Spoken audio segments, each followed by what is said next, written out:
Have you ever been the silent hero in someone's life, only to have them turn around and call you worthless? I never thought I'd hear my son-in-law call me a financial burden while sitting at my own daughter's Thanksgiving table, especially not when I'd been secretly paying their mortgage for over 2 years. The look on his face when I finally revealed the truth? Absolutely priceless. Sometimes the most satisfying revenge isn't planned. It's simply revealing the truth at exactly the right moment. Before we jump back in, tell us where you're tuning in from, and if this story touches you, make sure you're subscribed. Because tomorrow, I've saved something extra special for you. My name is Valencia Marchetti, and at 62 years old, I never expected to be living with my daughter Iris and her husband Reid Kingston. I'd spent my entire adult life as a successful interior designer in Chicago, creating beautiful spaces for the wealthy while raising Iris as a single mother. I'd put her through college, helped her buy her first car, and even contributed to the down payment on their house when she and Reid got married 5 years ago. I was proud, independent, and financially secure. That all changed when I was diagnosed with rheumatoid arthritis 2 years ago. The pain in my hands made intricate design work almost impossible. The medical bills piled up faster than autumn leaves, and the expensive treatments drained my savings. I tried to hide my struggles from Iris, but mothers can only shield their children for so long. When Iris discovered I'd been sleeping in my studio to save on rent, she was horrified. "Mom, this is unacceptable," she said, her voice breaking. "We have the garden cottage. It's just sitting there empty. Please, come stay with us while you get back on your feet." I protested, of course. I'd always been the provider, never the dependent. But when my landlord announced he was selling the building, I reluctantly agreed to move into their garden cottage in the suburbs of Denver. Reid greeted the news with a tight smile. He worked as a marketing executive at Pinnacle Enterprises, always eager to mention his latest campaign or upcoming promotion. He drove a car too expensive for their income, wore designer clothes, and had the kind of handshake that felt rehearsed. Still, he was polite enough during my move-in, helping carry the few possessions I hadn't sold to cover medical expenses. "The cottage is small, but it'll do for now," he said, emphasizing those last 2 words. "Just until you're feeling better." I nodded gratefully, determined to be as unobtrusive as possible. I spent my days turning the neglected garden into something beautiful, planted vegetables to contribute to their meals, and watched my granddaughter Sophia whenever Iris needed help. Everything seemed fine on the surface, but I noticed small things. How Reid would check what groceries I brought into the house. How conversations about finances would stop when I entered the room. How he'd make casual comments about carrying extra weight when budgets came up. I still had some money coming in from my pension and the occasional consultation I could manage on my good days. I insisted on paying rent, though Iris tried to refuse. "Mom, we don't need your money," she'd say. But I'd write the check anyway, giving it directly to her. I needed to maintain some dignity, some independence. What Iris and Reid didn't know was that 3 years ago, I'd quietly purchased the mortgage on their house when they fell behind on payments. Reid had made a disastrous investment that nearly cost them their home. Rather than let them lose everything, I contacted the bank directly, paid off their debt, and took over the mortgage. I never told them.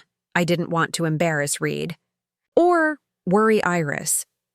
Every month, I continued to accept the mortgage payment they thought was going to the bank, but it was actually coming to an account I'd set up. I was essentially paying myself while letting them think they were paying down their home loan. I know it sounds strange, but I wanted them to feel independent while ensuring they'd never lose their home. I planned to sign the deed over to Iris as a gift when the mortgage was completely paid off. A mother's love often expresses itself in silent sacrifices. Last Thanksgiving, Reid's family came to visit. His parents, Elliot and Diana Kingston, arrived in a gleaming black Audi, dressed like they were attending a country club dinner rather than a family meal. Reid's sister Margot and her husband Wesley followed, both checking their phones ceaselessly. as if the world might end if they missed an email. I'd decorated the dining room with hand-painted autumn leaves and centerpieces I'd crafted during my sleepless nights. Iris had followed my recipes to create a feast that blended traditional American dishes with Italian specialties from my heritage. Elliot raised his glass, swirling his wine pretentiously before speaking. "To the Kingston legacy," he toasted, "and to Reid, who's carrying it forward so admirably." I noticed Iris stiffen slightly beside me. I squeezed her hand under the table, a silent reassurance. The conversation revolved around the Kingston family exploits, Diana's charity gala that raised thousands for underprivileged youths, whom she referred to as if they were a different species, Margot's recent promotion at her father's investment firm, Wesley's new venture capital project. Not once did they ask about Iris's work as a pediatric nurse or acknowledge the beautiful home she'd created.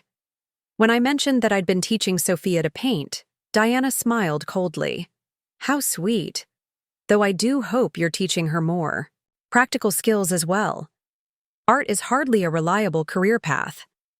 I bit my tongue, thinking of the six-figure commissions I'd once commanded for my designs. "Valencia used to be quite successful," Iris said, defending me. "Her work was featured in Architectural Digest twice." "Used to be," Reid muttered, just loud enough for everyone to hear. "Times change."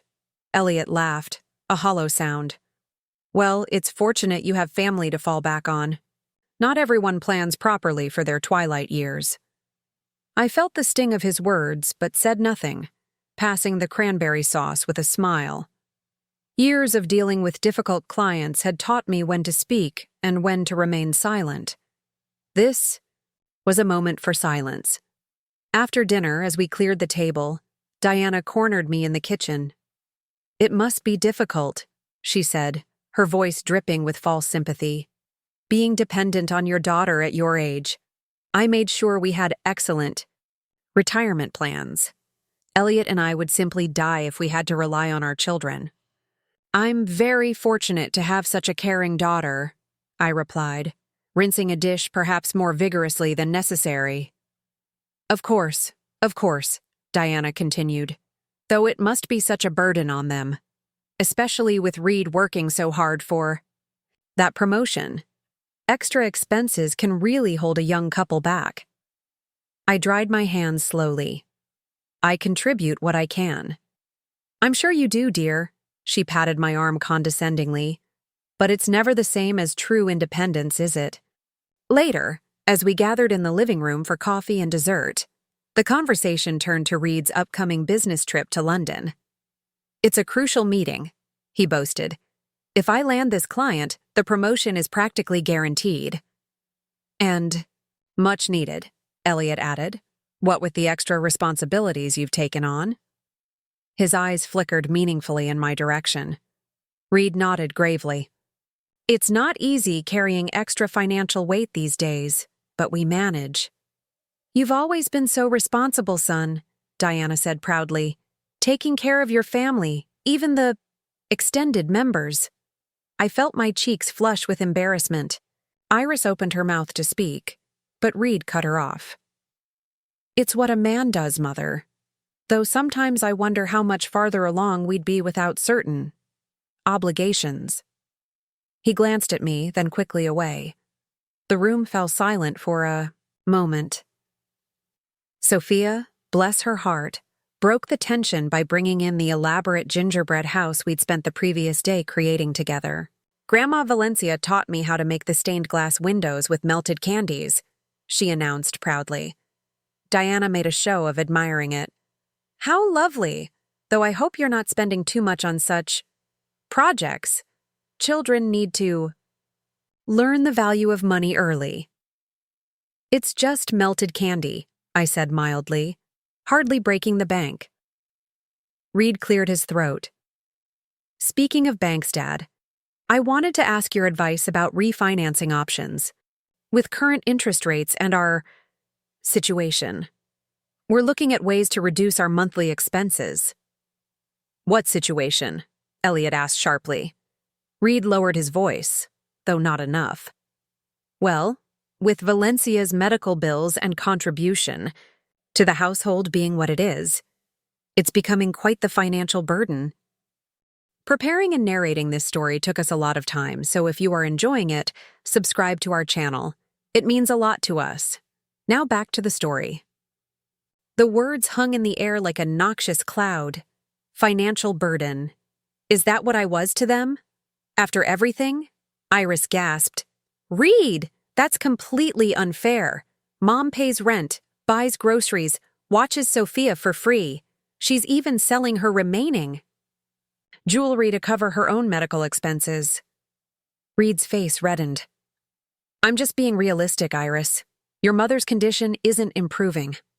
We need to think long term. Maybe it's time to consider other arrangements. What arrangements? Iris demanded, her voice rising. Elliot interjected smoothly. There are excellent assisted living facilities these days, very dignified. We could help you look into affordable options. Affordable, I repeated, the word tasting bitter. How thoughtful. It's not personal, Valencia, Diana added. It's practical. Young families shouldn't be weighed down by elderly relatives.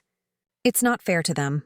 I looked around the room, at these people sitting in my daughter's home, the home I had saved, discussing my fate as if I weren't even present. Something broke loose inside me. Years of dignity and restraint gave way to a moment of perfect clarity. I stood up slowly, my joints protesting. Reid, I said calmly, could I see you in the kitchen for a moment? I need help with something. Looking relieved at the interruption, he followed me. Once we were alone, I opened my handbag and removed a file folder. What's this? He asked impatiently. This, I said, is the deed to your house. He frowned, confused. I don't understand. 3 years ago, when you made that disastrous investment in that cryptocurrency scheme, you nearly lost this house. The bank was ready to foreclose. Do you remember? His face paled. How do you know about that? We never told anyone. Because I'm the one who bought your mortgage, Reid. I paid off your debt. For the past 3 years, you haven't been paying the bank. You've been paying me. His mouth opened and closed like a fish gasping for air. That's impossible. You don't have that kind of money. I smiled thinly. I sold my vacation property in Michigan and liquidated most of my investment portfolio. The design business was very good to me for many years.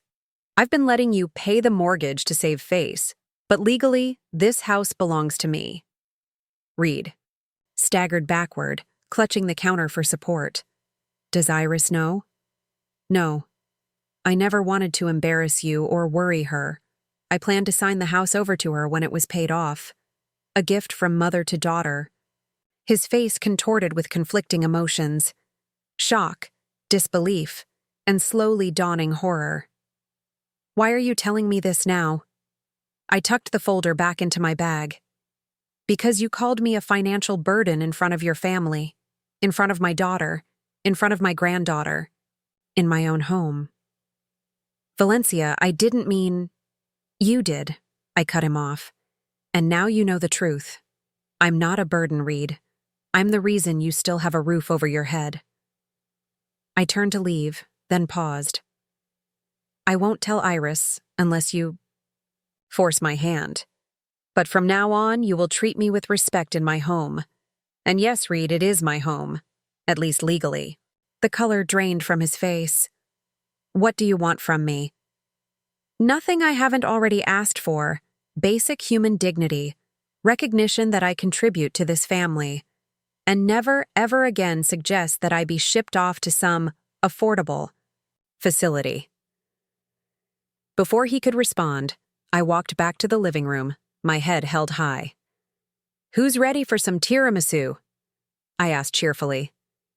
It's my mother's recipe from Tuscany. The rest of the evening passed in a blur. Reid remained unnaturally quiet, jumping whenever I addressed him directly. The Kingstons, sensing some shift but unable to identify its cause, left earlier than planned. After they'd gone, as Iris and I washed dishes side by side, she asked quietly, "Did something happen between you and Reid in the kitchen?" I considered, telling her everything. About the mortgage, about Reid's financial mistakes, about the sacrifices I'd made.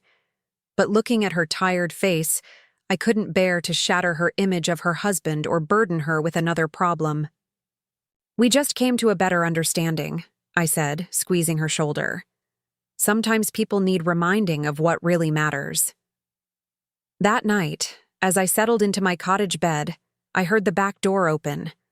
Reid stood in the doorway, his expression unreadable in the darkness. "I've been thinking," he said stiffly. "Perhaps we should convert the guest room upstairs for you. The stairs might be difficult with your arthritis, but the cottage gets cold in winter. It would be more convenient for everyone." Recognize the olive branch for what it was. "That's thoughtful, Reid. I'll consider it." He nodded awkwardly, turning to leave. "And Valencia?" "Yes?" "I'm sorry, truly." After he left, I sat on my bed for a long time, thinking about power, pride, and forgiveness. I hadn't wanted things to come to this, but perhaps it was necessary. Sometimes people only value what they fear losing. The next morning, Reid left, for work earlier than usual. When he returned that evening, he carried a large box, which he placed carefully on my cottage table. "What's this?" I asked. "A drafting table," he said, not quite meeting my eyes. "Adjustable height, ergonomic. I thought maybe, with your hands. It might help if you wanted to do some design work again." Iris looked between us, clearly confused by this sudden thoughtfulness. I simply nodded my thanks, recognizing it as the first step of a long journey toward redemption. Over the following weeks, something shifted in our household. Reid began asking my advice about home improvements and even some of his marketing campaigns. He stopped monitoring my groceries and instead started bringing home special treats he thought I might enjoy. He mentioned my design background to colleagues, even securing me a small consulting job I could manage despite my condition. I never revealed to Iris what had transpired between us. Some truths serve no purpose except to hurt those we love. Instead, I watched as Reid slowly transformed from a man driven by appearance and status to someone who occasionally, imperfectly, valued family over finance. 6 months later, I formally transferred ownership of the house to both Iris and Reid. I presented the deed over Sunday dinner, explaining only that I'd come into some money years ago and wanted to ensure their security. Reid's eyes met mine, across the table, a moment of understanding passing between us. He knew this wasn't just generosity. It was also forgiveness. "I don't know what to say," Iris wept, clutching the document. "Say you'll never sell it," I replied, squeezing her hand. "This is Sophia's inheritance, too." Reid stood up abruptly, his chair scraping against the floor. For a moment, I feared I'd miscalculated. Then he walked around the table and embraced me awkwardly. The first hug he'd ever initiated between us. "Thank you," he whispered, his voice thick. "I don't deserve this." "It was never about deserving," I told him quietly. "It was about family."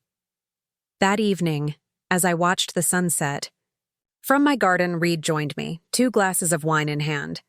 We sat in companionable silence for a while. "Your parents called today," I said finally. "They want to visit next month." He tensed slightly, then relaxed. "They'll behave this time. I've made that clear." "People don't change overnight, Reid." "No," he agreed. "They don't.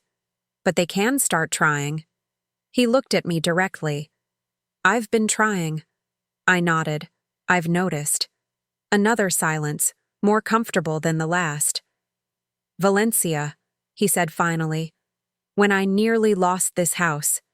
It was the worst moment of my life. Not because of the money, but because I'd failed Iris and Sophia. I never thanked you properly for saving us from that. You didn't know to thank me.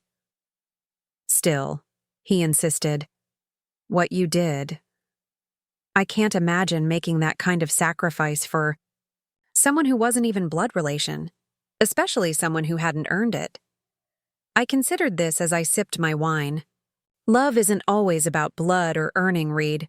Sometimes it's just about choosing to care for people, flaws and all. He digested this slowly. I'm learning that, he said finally. I'm trying to be worthy of being chosen. As the stars began appearing above us, I reflected on how strange life's journeys can be. I'd never planned to live with my daughter and her husband. I'd never intended to secretly purchase their mortgage or become the silent guardian of their home. I certainly never expected to find common ground with a man who once called me a burden. Yet here we were, watching the same stars, drinking the same wine, bound by complicated ties of family, forgiveness, and a shared future. Not perfect, not unmarred by past wounds, but moving forward together. Sometimes, the most powerful position isn't the one that lets you crush others beneath your heel. It's the one that gives you the strength to lift them up instead. I could have used the mortgage as a weapon to humiliate Reid thoroughly. Instead, I used it as a tool to help him become a better man. I don't know if he'll ever fully change. People rarely transform completely, but he's trying, and for now, that's enough. We're family, after all, not by blood or birth, but by choice and circumstance. And family, real family, doesn't discard its members when they become inconvenient. It finds ways to carry each other through the difficult seasons. As for me, I'm designing again. Small projects, mostly.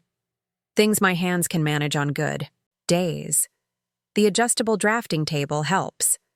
Sometimes Sophia joins me, her imagination unfettered by the limitations I've come to accept. In her eyes, I see the future, bright, boundless, and beautiful. In those moments, I know with absolute certainty that every sacrifice, every dollar spent, every moment of swallowed pride was worth it. Not for gratitude, not for power, but for love. Because in the end, that's all that remains when the ledgers are balanced and the accounts come due. Not what we owned or earned or saved, just who we loved and how well we loved them. The silence that followed my revelation in the kitchen was deafening. Reid stood frozen, the color draining from his face as the truth sank in. I could almost see the calculations happening behind his eyes. The sudden realization that the power dynamic he'd assumed existed between us had been completely inverted. For 3 years, he'd thought of himself as the provider, the one keeping a roof over our heads. Now he understood that I, the supposedly burdensome mother-in-law, had been quietly holding the deed to his castle all along. Does anyone else know about this? He finally managed, his voice barely above a whisper. I shook my head. Not Iris. Not your parents. No one. His shoulders slumped with momentary relief, then tensed again. Why now? Why are you telling me this now? I considered my answer carefully. There was no satisfaction in seeing him squirm, contrary to what he might believe. Because I think we need to reset our understanding of each other, Reid. I didn't save your home to hold power over you. I did it because I love my daughter and granddaughter, and by extension, their family includes you. He flinched at that, perhaps remembering his family's earlier comments about burdens and obligations. I never wanted to be dependent on anyone, I continued. My illness took many things from me, my career, my independence, much of my savings. But it didn't take my dignity, at least it shouldn't have. Reid glanced toward the dining room, where we could hear his parents holding court, their voices carrying with unearned authority. My parents don't understand, he said weakly. They've always had everything handed to them. And you've been... Trying to maintain the illusion that you're just like them, I observed, not unkindly. Designer clothes, expensive car, grand plans, all while secretly drowning in debt. That cryptocurrency scheme wasn't your only misstep, was it? He looked up sharply. How much do you know? Enough. The credit card statements come to the house, Reid.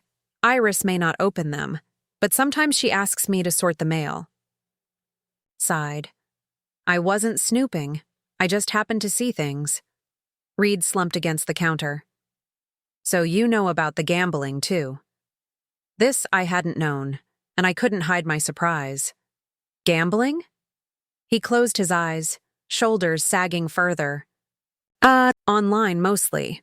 It started as a way to recoup the crypto losses. Then it became something else. A rush. A way to feel like I could still make big moves, still be the man my father expects me to be. He ran a hand through his carefully styled hair, mussing it for perhaps the first time since I'd known him. I've been trying to stop. I haven't placed a bet in 3 months. The kitchen suddenly felt too small, too confining. This was more than I'd bargained for. I'd expected defensiveness, perhaps anger or resentment, not this raw confession that left us both vulnerable. Does Iris know? I asked gently. He shook his head. I've been hiding it. The separate account. The cash withdrawals. I told her it was for investing. His laugh was hollow. I've been lying to everyone. My wife, my parents, myself. He looked at me with reddened eyes. Everyone except you, apparently. And that wasn't even by choice. I reached for the kettle, filling it with water. A reflexive action to buy time while I processed this unexpected turn. Tea? I offered. He nodded absently, then suddenly straightened. They're going to wonder where we are. Let them wonder, I said calmly. Some conversations are more important than social niceties. As I set the kettle on the stove, I considered my options. The mortgage revelation had served its purpose, perhaps too well. I'd wanted to establish boundaries, to ensure Reid treated me with basic respect. I hadn't intended to break him completely. What happens now? He asked quietly. Now, I said, we make a plan, not just for tonight, but going forward. Are you going to tell Iris about any of this? I measured tea leaves into the pot, a ritual that had always helped me think. That depends on you, Reid. I have no desire to damage your marriage or hurt my daughter. But this family needs honesty more than it needs secrets. He nodded slowly. The gambling is over, I swear it. But the debt. I still have about $30,000 in credit card debt that Iris doesn't know about. I absorbed this information, without judgment. And your parents? Do they know about your financial situation? God, no, he said, almost laughing. If my father knew I'd nearly lost the house, that I've been gambling away our savings, he'd disown me on the spot. The Kingston name means everything to him. The kettle whistled, and I poured the boiling water over the leaves. Family names are curious things, I mused. My father was a cobbler in a small Italian village. When I told him I wanted to be a designer, he gave me his life savings, every cent. Not because he understood what I wanted to create, but because he understood that I needed to create. The Marchetti name wasn't prestigious, but it stood for something more valuable. Unwavering support. Reid was quiet, contemplating my words as I poured tea into 2 cups. I handed him one, which he accepted with uncharacteristic humility. Your in-laws are waiting, I reminded him gently. What do you want to tell them? He stared into his cup. The truth? That you're not a burden? That you've been saving us all along? I smiled. That would certainly silence them. But I think there's a more important truth at stake here. I met his eyes squarely. Why do you care so much what they think? Is their approval worth the cost of your integrity? Worth hurting those who actually support you? Reid took a sip of tea, grimacing slightly at the bitterness. You make it sound so simple. It's not simple, I acknowledged. Breaking free of expectations rarely is, but it's necessary. We stood in silence for a moment, the weight of unspoken truths hanging between us. From the dining room, we heard Elliot's booming laugh, followed by some comment about fiscal responsibility. That made Reid wince. I can't tell them everything, he said finally. Not tonight. Maybe not ever, but I can stop perpetuating the lie. He straightened his shoulders. I can stop letting them belittle you. I nodded, satisfied. That's a start. We returned to the dining room together, Reid walking slightly taller than before. The conversation halted momentarily as we entered, Diana's eyes darting between us suspiciously. Everything all right? She asked, her tone suggesting she expected drama. Perfect, Reid replied, pulling out my chair with unexpected courtesy. Valencia was just sharing some wisdom about family legacies that got me thinking. Elliot scoffed lightly. I wasn't aware that interior decorating involved philosophical insights. I smiled serenely as I took my seat. You'd be surprised what you learn about people when you design their most intimate spaces, Elliot. Everyone reveals their true character when discussing where they sleep, where they eat, where they truly live. Something in my tone made him shift uncomfortably. Beside me, I felt Reid suppress a smile. Speaking of living arrangements, Diana interjected, clearly trying to regain control of the conversation. We were just discussing how challenging it must be, having an extended family situation, especially with Valencia's health considerations. Iris frowned. It's not challenging at all, Diana. Mom's presence is a blessing. She's transformed our garden. She helps with Sophia. She's teaching me family recipes I never had time to learn before. Of course, dear, Diana said dismissively. But financially speaking— Actually, Reid interrupted, his voice firmer than I'd ever heard him address his mother.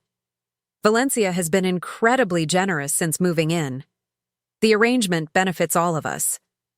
Diana blinked, clearly not expecting her son to contradict her. Well, I only meant— I know what you meant, Mother, Reid said, placing his napkin beside his plate deliberately. But I think we've discussed Valencia's living situation enough for one evening. It's Thanksgiving, after all. Perhaps we should focus on gratitude rather than scrutiny. The silence that followed was exquisite. Elliot's mouth opened and closed, like a fish out of water.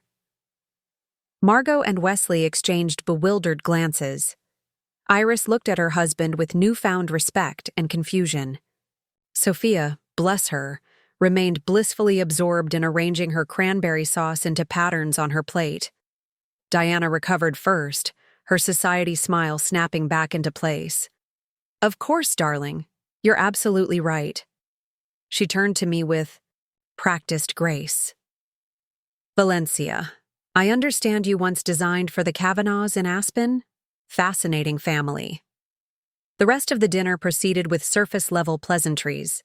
Reid remained attentive, refilling my water glass without being asked, steering conversations away from potentially contentious topics, and twice subtly correcting his father when Elliot began pontificating about people who don't plan properly for retirement. As the evening wound down, the transformation in Reid was subtle but unmistakable. He stood straighter, spoke more directly, and for the first time since I'd known him, seemed more concerned with substance than appearance. The change wasn't lost on his family, particularly his father, who watched him with narrowed eyes whenever he thought no one was looking. After dessert, as Elliot and Diana prepared to leave, I overheard a tense exchange between father and son in the foyer. What's gotten into you tonight? Elliot demanded in a hushed voice. Since when do you contradict your mother at the dinner table? Since she was being disrespectful to a member of my household, Reid replied evenly. Elliot scoffed. Don't be dramatic. Diana was merely pointing out the reality of your situation.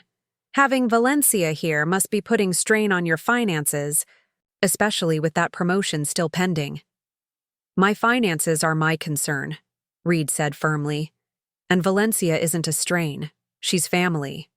Family? Elliot's voice dropped lower, more menacing. She's your wife's mother, not blood.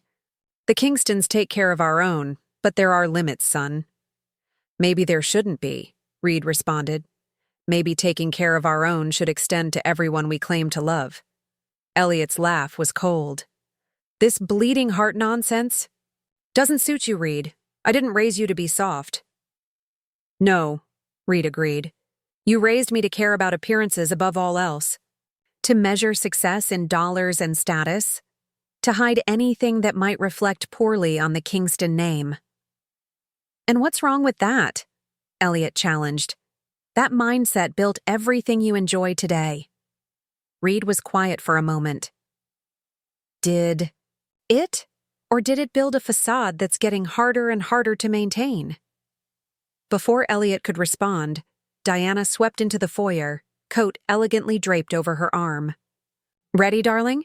We should let these young people get some rest. It's been quite an enlightening evening. Elliot cast one last measuring look at his son, then nodded curtly. We'll discuss this further next week. Lunch at the club on Wednesday. Don't be late. After they'd gone, followed shortly by Margot and Wesley, who seemed relieved to escape the unexpected tension, Iris turned to Reid with raised eyebrows. What was that all about? She asked. I've never seen you stand up to your parents before. Reid glanced at me, then back to his wife. Let's just say I had a perspective shift tonight. I realized I've been prioritizing the wrong opinions. Iris studied him for a moment, then smiled, reaching for his hand. Well, whatever. Prompted it. I like this version of you. Later that night, after Iris had gone to bed, Reid tapped softly on my cottage door. When I opened it, he stood awkwardly on the threshold, holding a small wooden box. May I come in? He asked, his usual confidence noticeably absent. I gestured him inside, curious. The cottage was small but warm, filled with the few treasured possessions I'd kept from my previous life. Photographs of Iris growing up, a hand-carved jewelry box from my father, sketches and fabric swatches from favorite projects over the years. Reid looked around, really seeing the space for perhaps the first time. You've made it beautiful in here, he observed, even with so little to work with.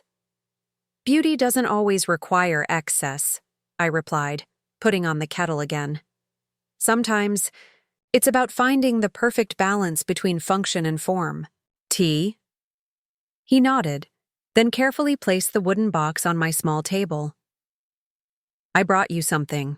It belonged to my grandmother, my mother's mother.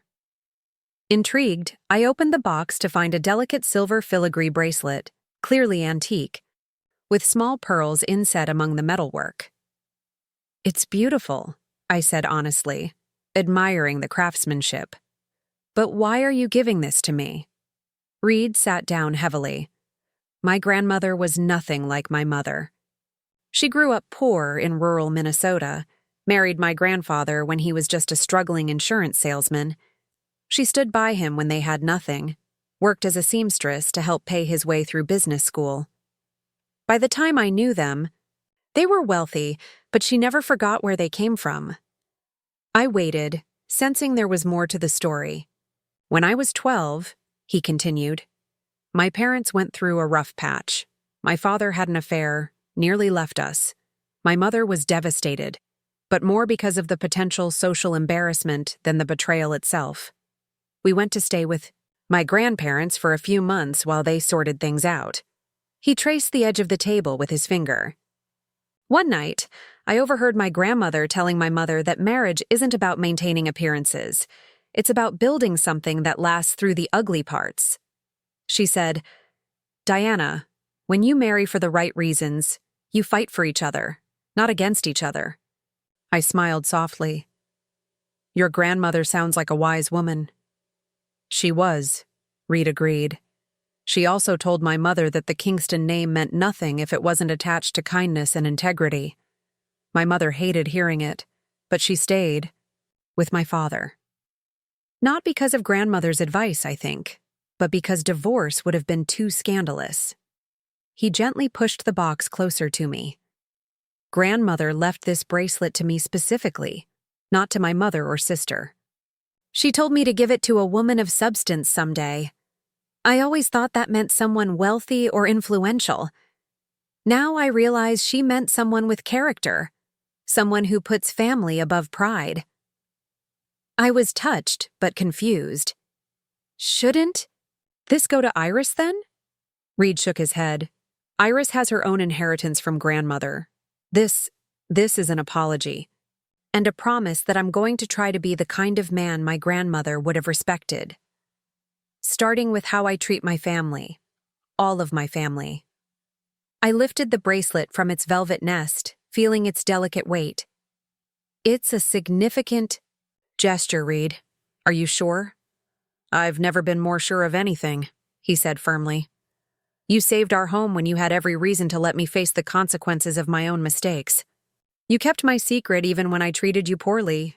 You're exactly who my grandmother had in mind. I slipped the bracelet onto my wrist, admiring how the silver caught the light. It's lovely, thank you. We sat in comfortable silence as I poured the tea. Finally, Reid spoke again, his voice hesitant. There's something else we need to discuss. The mortgage. I nodded, waiting. I want to start making real payments, he said. Not to keep up appearances, but because it's the right thing to do. I also need to start tackling the credit card debt. I've been thinking about getting a second job, something on weekends maybe. That's admirable, I said. But what about your parents? They'll notice if your lifestyle suddenly changes. He squared his shoulders. Let them notice. I'm done living beyond my means to impress people who measure love in dollar signs. I sipped my tea thoughtfully. It won't be easy. Habits, especially those formed to please others, are difficult to break. I know, he acknowledged, but after tonight, continuing as we have been seems impossible. When my father was berating you, all I could think was that someday, Sophia might hear someone speak to me that way. What would I want her to see in that moment? A father who stays silent to keep the peace, or one who stands up for what's right? The mention of Sophia brought a lump to my throat. My granddaughter, with her curious eyes and boundless imagination, deserved to grow up in a home built on honesty rather than appearances. We'll need a plan, I said practically. For the mortgage, for the debt, for talking to Iris. Reid nodded soberly. I've been thinking about that too. What if we set up a formal rental agreement? You pay a fair market rate for the cottage. Enough to cover your portion of utilities and property tax, but not so much that it strains your finances. I'll increase my payments on the mortgage and start aggressively paying down the credit cards. And Iris? He hesitated. I need to tell her about the gambling. Not tonight, but soon. She deserves to know the truth, even if it means she's angry with me for a while. She will be, I warned. Not just about the gambling, but about the deception. I know, he said quietly, but continuing to lie would be worse. I considered his words, impressed despite myself by this unexpected maturity. And what about the mortgage? Will you tell her that her mother is actually your landlord? Reid winced. That's complicated. I don't want her to think I've failed her completely. It's not failure to accept help, I pointed out gently. It's human. Maybe, he conceded, but I think I need to prove I'm changing first. Show her through actions rather than just words. If I can stick to the plan for a few months, make real progress on the debt, then we can tell her together about the mortgage arrangement. I nodded, accepting his reasoning. Fair enough. But no more than 6 months, Reid. Secrets have a way of growing toxic over time. Agreed, he said firmly. 6 months maximum. We spent the next hour sketching out a financial recovery plan on the back of an envelope, calculating minimum payments, interest rates, realistic budget cuts. By the time we finished, it was well past midnight, and the tea had gone cold. In our cups. As Reid prepared to leave, he paused at the door. Valencia, he said hesitantly, thank you. Not just for the mortgage, but for tonight. For giving me a chance to be better instead of just exposing me as a fraud. We're all frauds in some way, I replied with a small smile.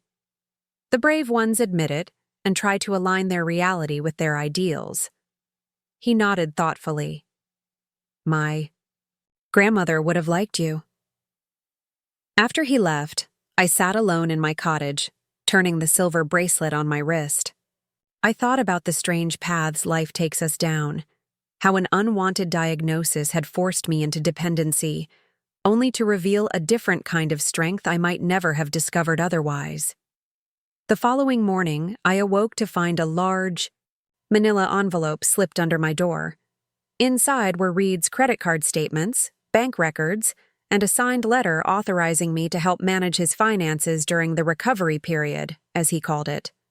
It was an extraordinary act of trust from a man who had spent years cultivating an image of perfect control. When I joined the family for breakfast, Reid was already dressed for the day, though it was barely 7. Instead of his usual designer clothes, he wore simple jeans and a sweater I'd never seen before. Early meeting? I asked, accepting the cup of coffee he offered. Actually, no, he replied, glancing at Iris, who looked equally confused. I'm going to help Mr. Fernandez rebuild his fence today. The storm last week took down half of it. Mr. Fernandez was our elderly neighbor, a widower who had gradually let his property fall into disrepair as his health declined. Iris and I had been leaving him casseroles and checking in on him, but Reid had always maintained a polite distance. Since when do you do fence repair? Iris asked, clearly bemused. Reid shrugged. Since I realized we have neighbors who need help. Besides, I could use some practical skills. Can't rely on paying people to fix everything forever. He kissed Iris and Sophia goodbye, nodded respectfully to me, and headed out the door without his usual complaints about traffic or meetings, or client demands. Iris turned to me with raised eyebrows. Did you slip something into his cranberry sauce last night? I've never seen him volunteer for manual labor in 5 years of marriage. I smiled non-committally. People surprise us sometimes, usually just when we've decided they never will. Over the following weeks, Reid's transformation continued.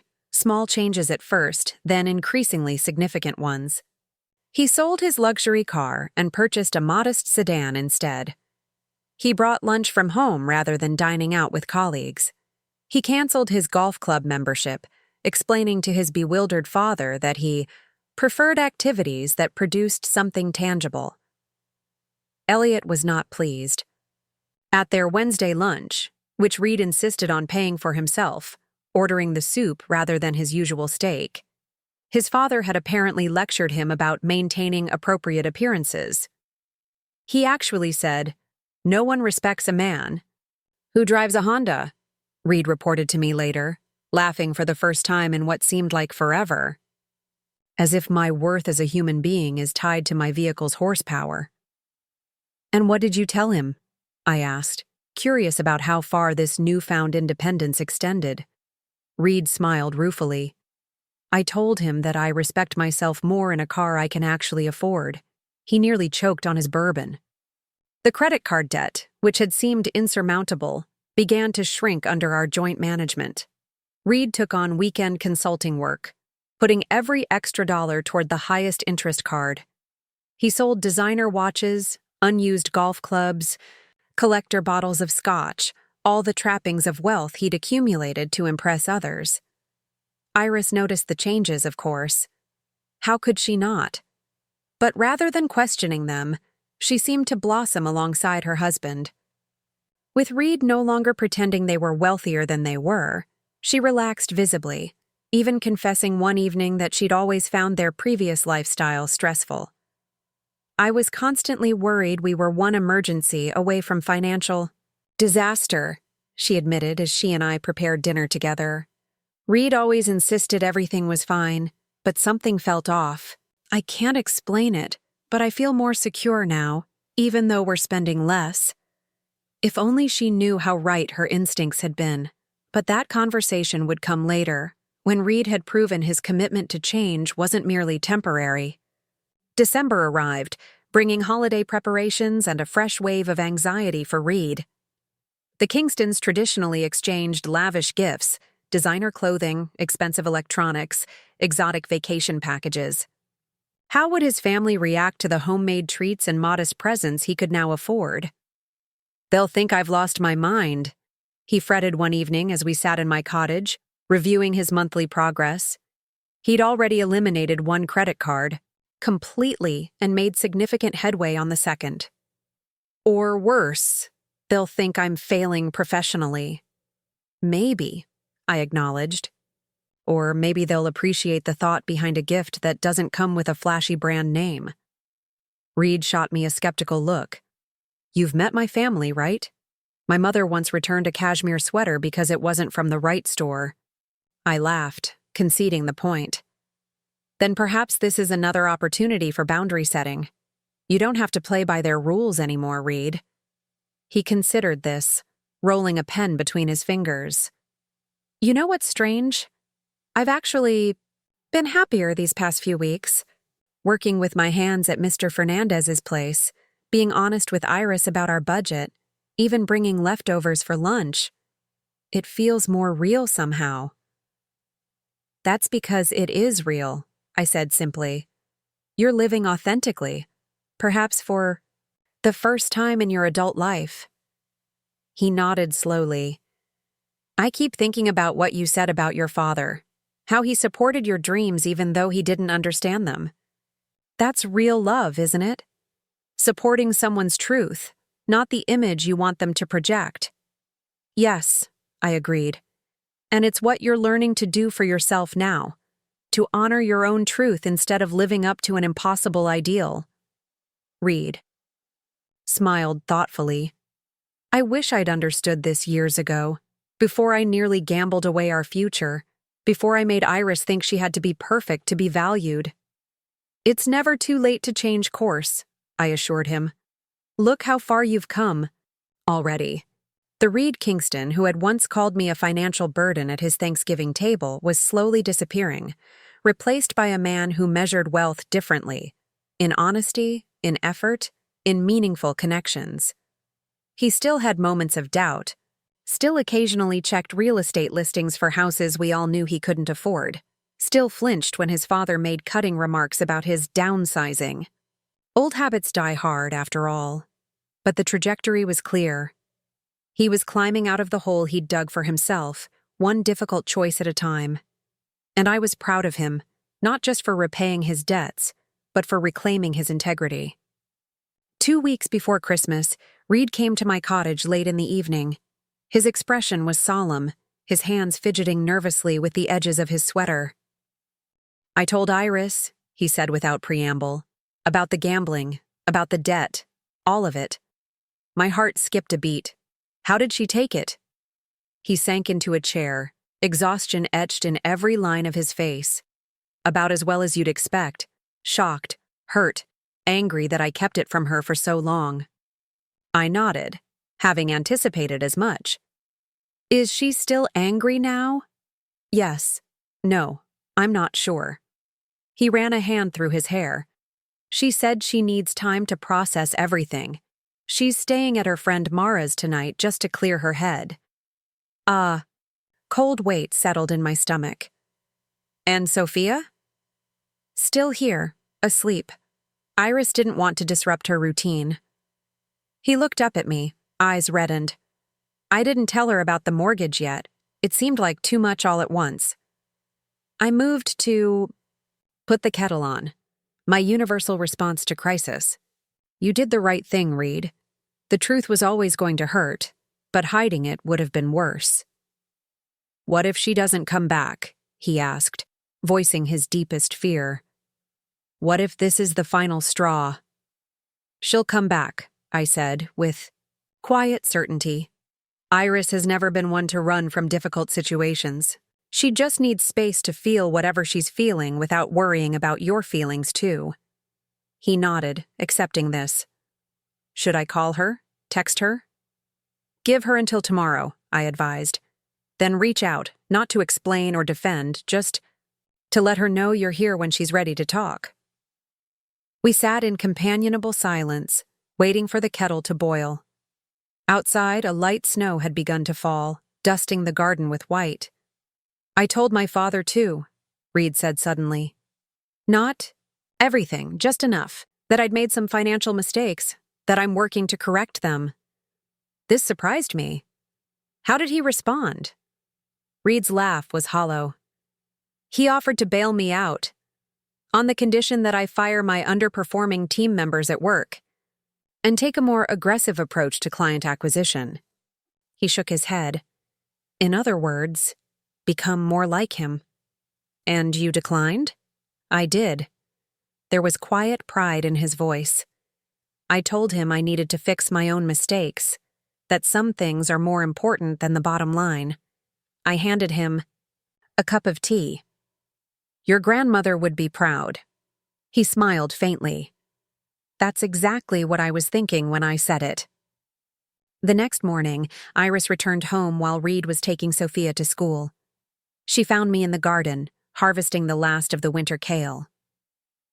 Did you know? She asked without preamble, her voice tight with emotion. About the gambling, the debt, all of it? I straightened slowly, my joints protesting in the cold. I discovered some of it recently, yes, but it wasn't my secret to tell. She paced the narrow garden path, arms wrapped tightly around herself. I feel so stupid, Mom. All those times he said everything was fine, that we were on track for our goals. I believed him completely. Because you trusted him, I said gently. Trust isn't stupidity, Iris. Isn't it? When someone has proven they don't deserve it? She kicked at a small pile of leaves. He lied to me for years, Mom. Years.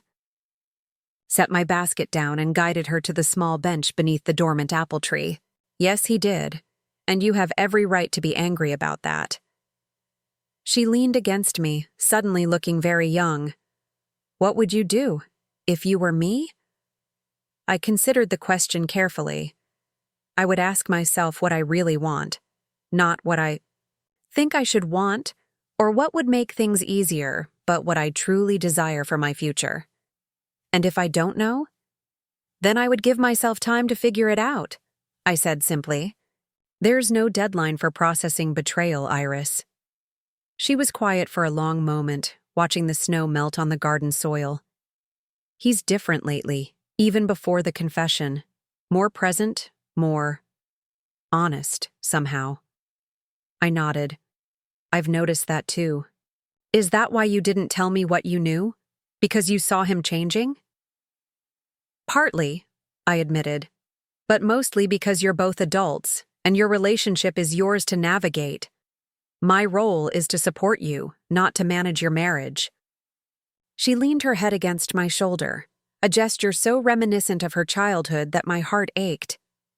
I'm still angry, she said softly, but I don't want to throw away our family without at least trying to rebuild trust. That's a mature decision, I told her, squeezing her hand, and a brave one. When Reid returned home to find Iris waiting, the relief on his face was palpable. I discreetly retreated to my cottage, giving them space for what would undoubtedly be a difficult but necessary conversation. Through my window, I could see them sitting at the kitchen table, hands gesturing, expressions intense, occasionally reaching for each other despite the tension. They had a long road ahead. Trust, once broken, doesn't mend overnight. But watching them choose to walk that road together, I felt a spark of hope that hadn't been there before. The truth, painful as it was, had created an opening for genuine connection. something their picture-perfect facade had never allowed. That evening, as Sophia helped me prepare dinner, Iris and Reid were still deep in conversation upstairs. She looked up from the carrots she was carefully washing and asked, "Is Daddy in trouble, Nonna?" Children always sense more than we give them credit for. I considered how to answer truthfully without burdening her with adult concerns. "Your daddy made some mistakes," I said carefully, "and now he's working very hard to fix them." She nodded solemnly. "Like when I broke your special teacup and tried to glue it back together?" I smiled, remembering her tearful confession and painstaking repair efforts. "Something like that, yes. Sometimes fixing mistakes takes time and patience."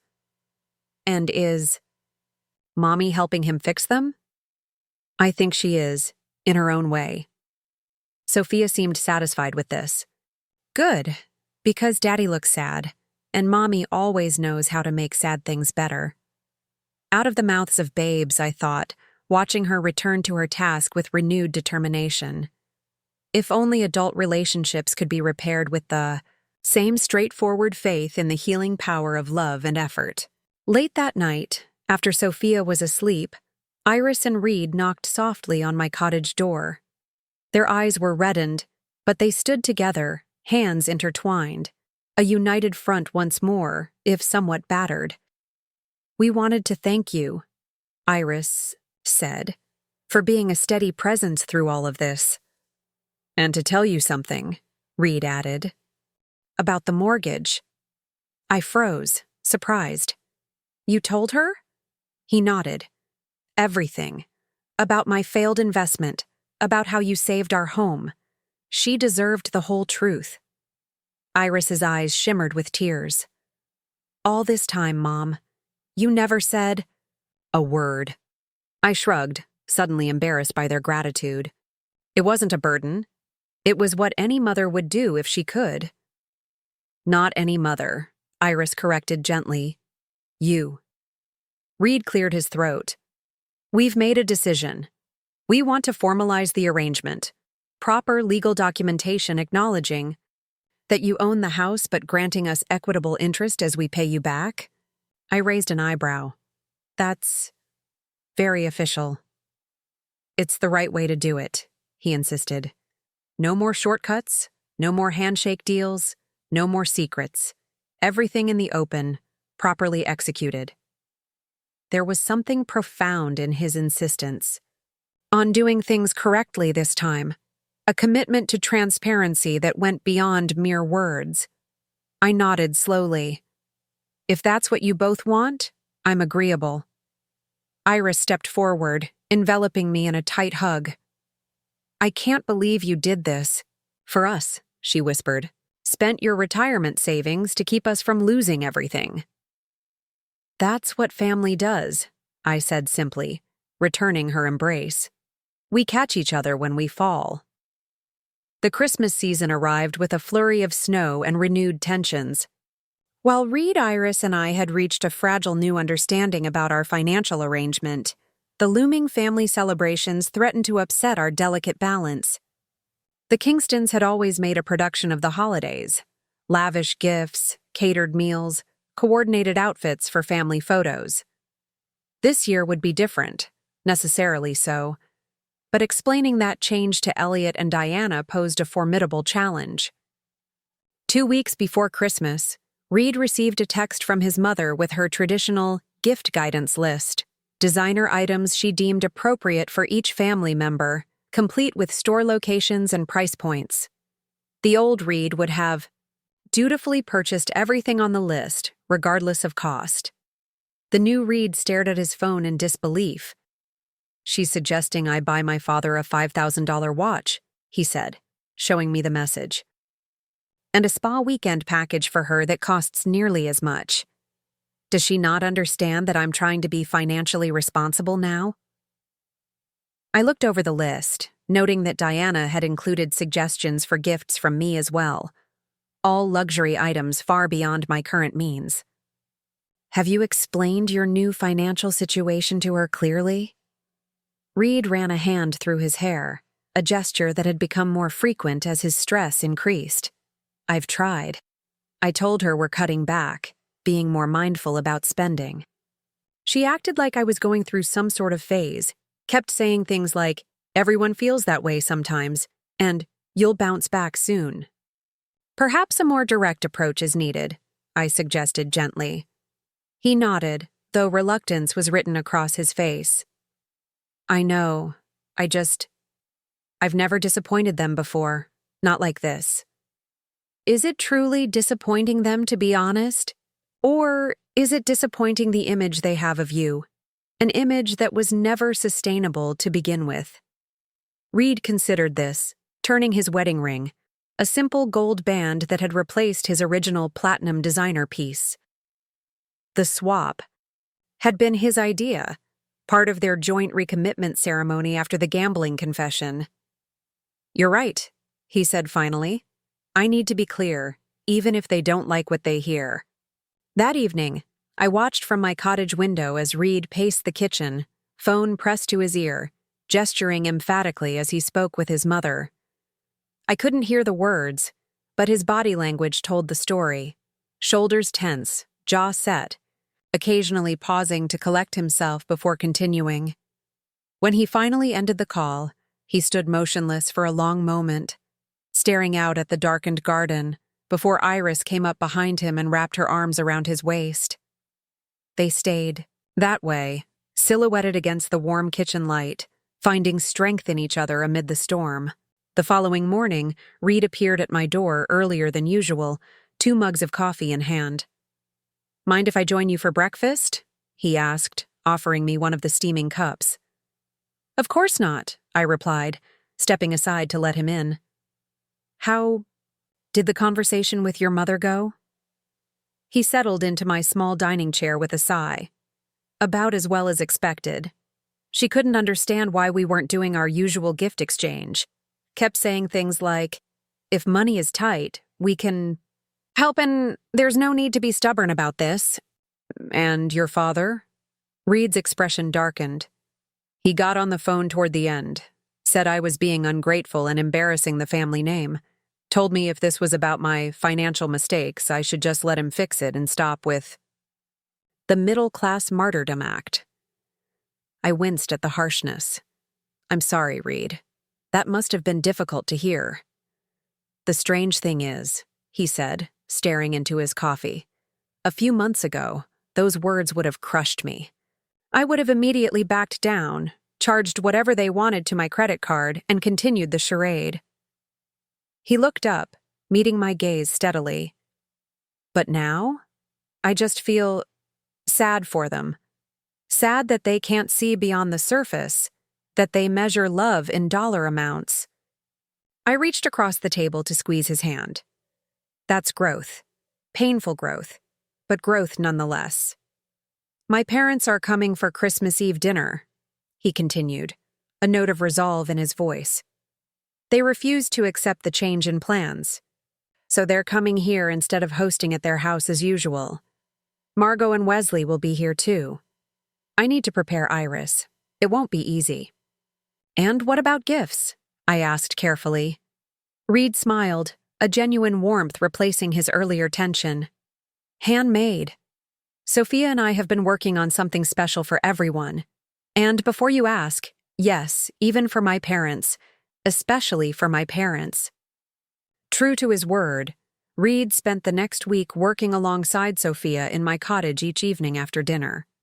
They converted my small space into a makeshift workshop, crafting personalized photo albums filled with family memories.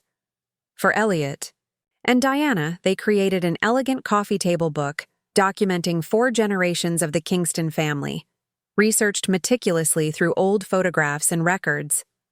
"Do you think they'll appreciate it?" Reid asked one evening as we put the finishing touches on the album. "It's not exactly a luxury watch or spa package. It's thoughtful, meaningful, and created with love," I replied honestly. "Whether they recognize its value is up to them, but its worth is undeniable." The days passed quickly, filled with simple holiday preparations. Instead of the catered spread of previous years, we planned a home-cooked meal featuring family recipes from both the Marchetti and Kingston traditions. Iris, who had been reconnecting with her own love of cooking, threw herself into menu planning with unexpected enthusiasm. "Mom, do you remember that chestnut soup Grandma used to make for Christmas?" she asked one afternoon as we sorted through my recipe cards. "The one with the hint of cognac?" I smiled at the memory. Zuppa di castagne. I haven't made it in years. "Could we, for Christmas Eve? I know it's not traditional American holiday food, but it's our tradition," I finished for her. "Of course we can." As we worked side by side in the kitchen, I marveled at how adversity had brought us closer together. Before my illness, before the financial revelations, we had been like many modern families. Loving but distracted, connected but not truly intimate. Now, sharing recipes and stories, we were rediscovering each other in profound ways. Even Reid found his place in our culinary efforts, enthusiastically taste testing and washing dishes with none of his former complaints about staff work. The man who once insisted on having his shirts professionally pressed now stood at our sink with rolled-up sleeves, laughing as Sophia splashed him with soapy water.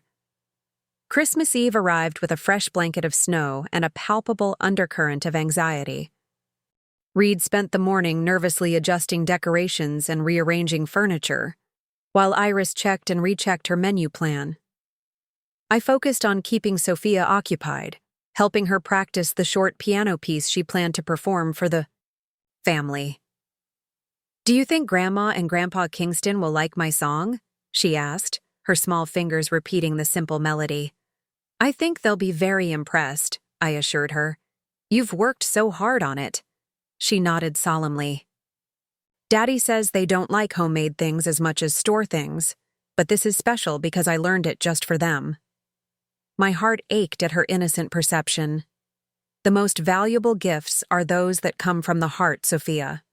Remember that, no matter what anyone else might say. The Kingstons arrived precisely at 5, pulling into our driveway in their new luxury SUV. Elliot emerged first, surveying our modest holiday decorations with poorly concealed disapproval.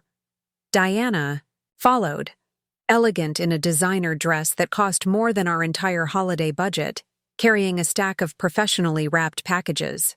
"Merry Christmas," Diana called, her voice overly bright. "We've brought gifts for everyone." Reid stepped forward to greet them, his posture straight, but relaxed. "Merry Christmas, Mom, Dad. Thank you for coming." He took the packages from Diana and handed them to Iris, who placed them under our small tree without comment. Margot and Wesley arrived moments later, their matching cashmere sweaters and forced smiles completing the picture of Kingston family conformity.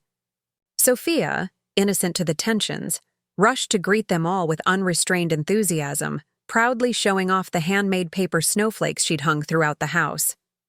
"How creative," Diana remarked, patting Sophia's head distractedly. "Did your school have a crafting day?"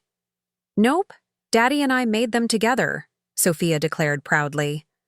"We made lots of things together this year." Elliot raised an eyebrow at his son. "Arts and crafts, Reid? That's new." "It is," Reid agreed, pleasantly. "Turns out I enjoy working with my hands. Who knew?" The first moments of awkwardness gradually eased as we moved into the dining room, where the table was set with my best linens and Iris's carefully prepared feast. The chestnut soup steamed in antique bowls I'd saved from my former life, its rich aroma filling the room with memories. "This isn't your usual caterer," Diana observed, examining her soup with suspicion. "No," Iris replied evenly. "My mother and I cooked everything ourselves. This soup is a Marchetti family recipe, passed down for generations." Diana took a careful sip, surprise flickering across her face. "It's quite good, actually." "Valencia was an excellent cook before she became a designer," Reid said, sending a warm smile my way. "Now she's teaching Iris and Sophia, another valuable family tradition preserved." Elliot snorted softly. "Traditions are well and good, But in our family, we've always believed in progress.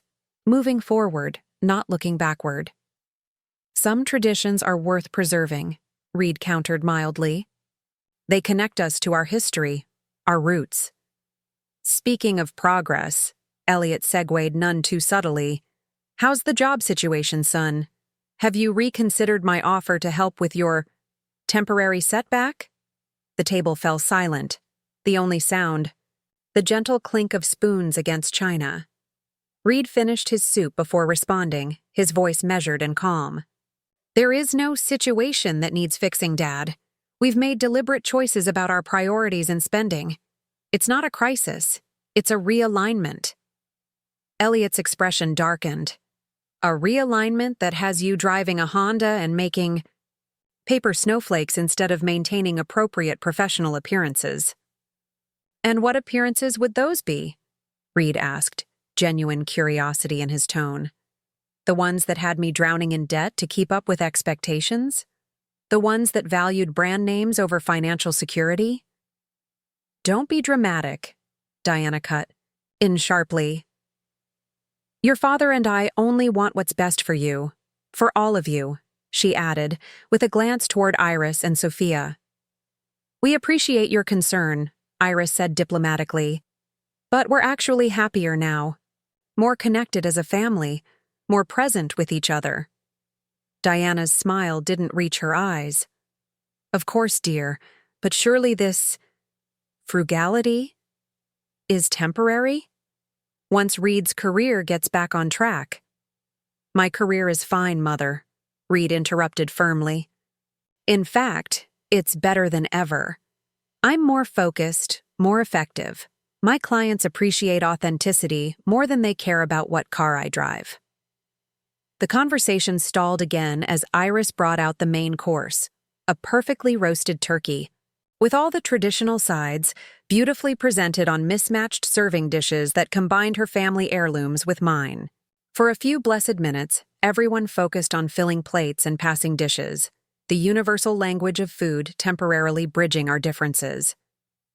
Then Elliot, never one to let sleeping dogs lie, cleared his throat and addressed me directly. Valencia, I understand you're behind this new philosophy in my son's household. I set down my fork, meeting his gaze steadily. I'm not sure what you mean, Elliot. This sudden embrace of minimalism, this rejection of the lifestyle he was raised to maintain. His tone was accusatory, his eyes hard. Ever since you moved in, Reid has been different. Less ambitious, less concerned with appearances. Dad, Reid warned, but Elliot waved him off. No, let's be honest here. Your mother-in-law shows up, suddenly dependent on you, and coincidentally, you start talking about financial responsibility and authentic living. It's not hard to connect the dots. The table fell silent, the accusation hanging heavy in the air. Even Margot and Wesley looked uncomfortable, studying their plates with sudden interest. Sophia glanced between the adults, sensing the tension, but not understanding its source. I took a slow breath, considering my response carefully. Elliot, I've always believed that true wealth isn't measured by possessions or appearances, but by the quality of our connections to others. If Reid has embraced that perspective, it's because he's seen its value, not because I imposed it. Convenient perspective for someone in your position, he remarked coldly. Reid set down his silverware with deliberate control. That's enough, Dad. You will not speak to Valencia that way in our home. Our home, Elliot repeated, something dangerous flashing in his eyes. Interesting choice of words, considering who's the dependent here. The moment hung suspended, a crossroads of truth and deception. Reid and I exchanged a glance, a silent question passing between us. I gave him a slight nod, permission to reveal what we had agreed to keep private a little longer. Reid squared his shoulders. Actually, Dad, there's something you should know about this house, about who depends on whom. Diana looked up, sharply. What are you talking about? Reid took Iris's hand before continuing. 3 years ago, When I made that crypto investment that went south, we nearly lost this house. The bank was ready to foreclose. Elliot's expression shifted from contempt to concern. You never told us about this. No, I didn't, Reid acknowledged. I was too proud, too afraid of disappointing you. Instead, I hid the truth and pretended everything was fine. So what happened? Margot asked, speaking up for the first time. Obviously, you didn't lose the house. Reid looked at me, then back to his family. Valencia happened. When she learned about our situation, she sold her vacation property and used her design business savings to buy our mortgage from the bank. A shocked silence descended on the table. Diana's mouth opened and closed without sound, while Elliot stared at me with disbelief. For the past 3 years, Reid continued, quietly, the mortgage payments we've been making went to Valencia, not to a bank. She saved our home when she had every reason to let me face the consequences of my mistakes. That's impossible, Elliot finally managed. She couldn't possibly have had that kind of money.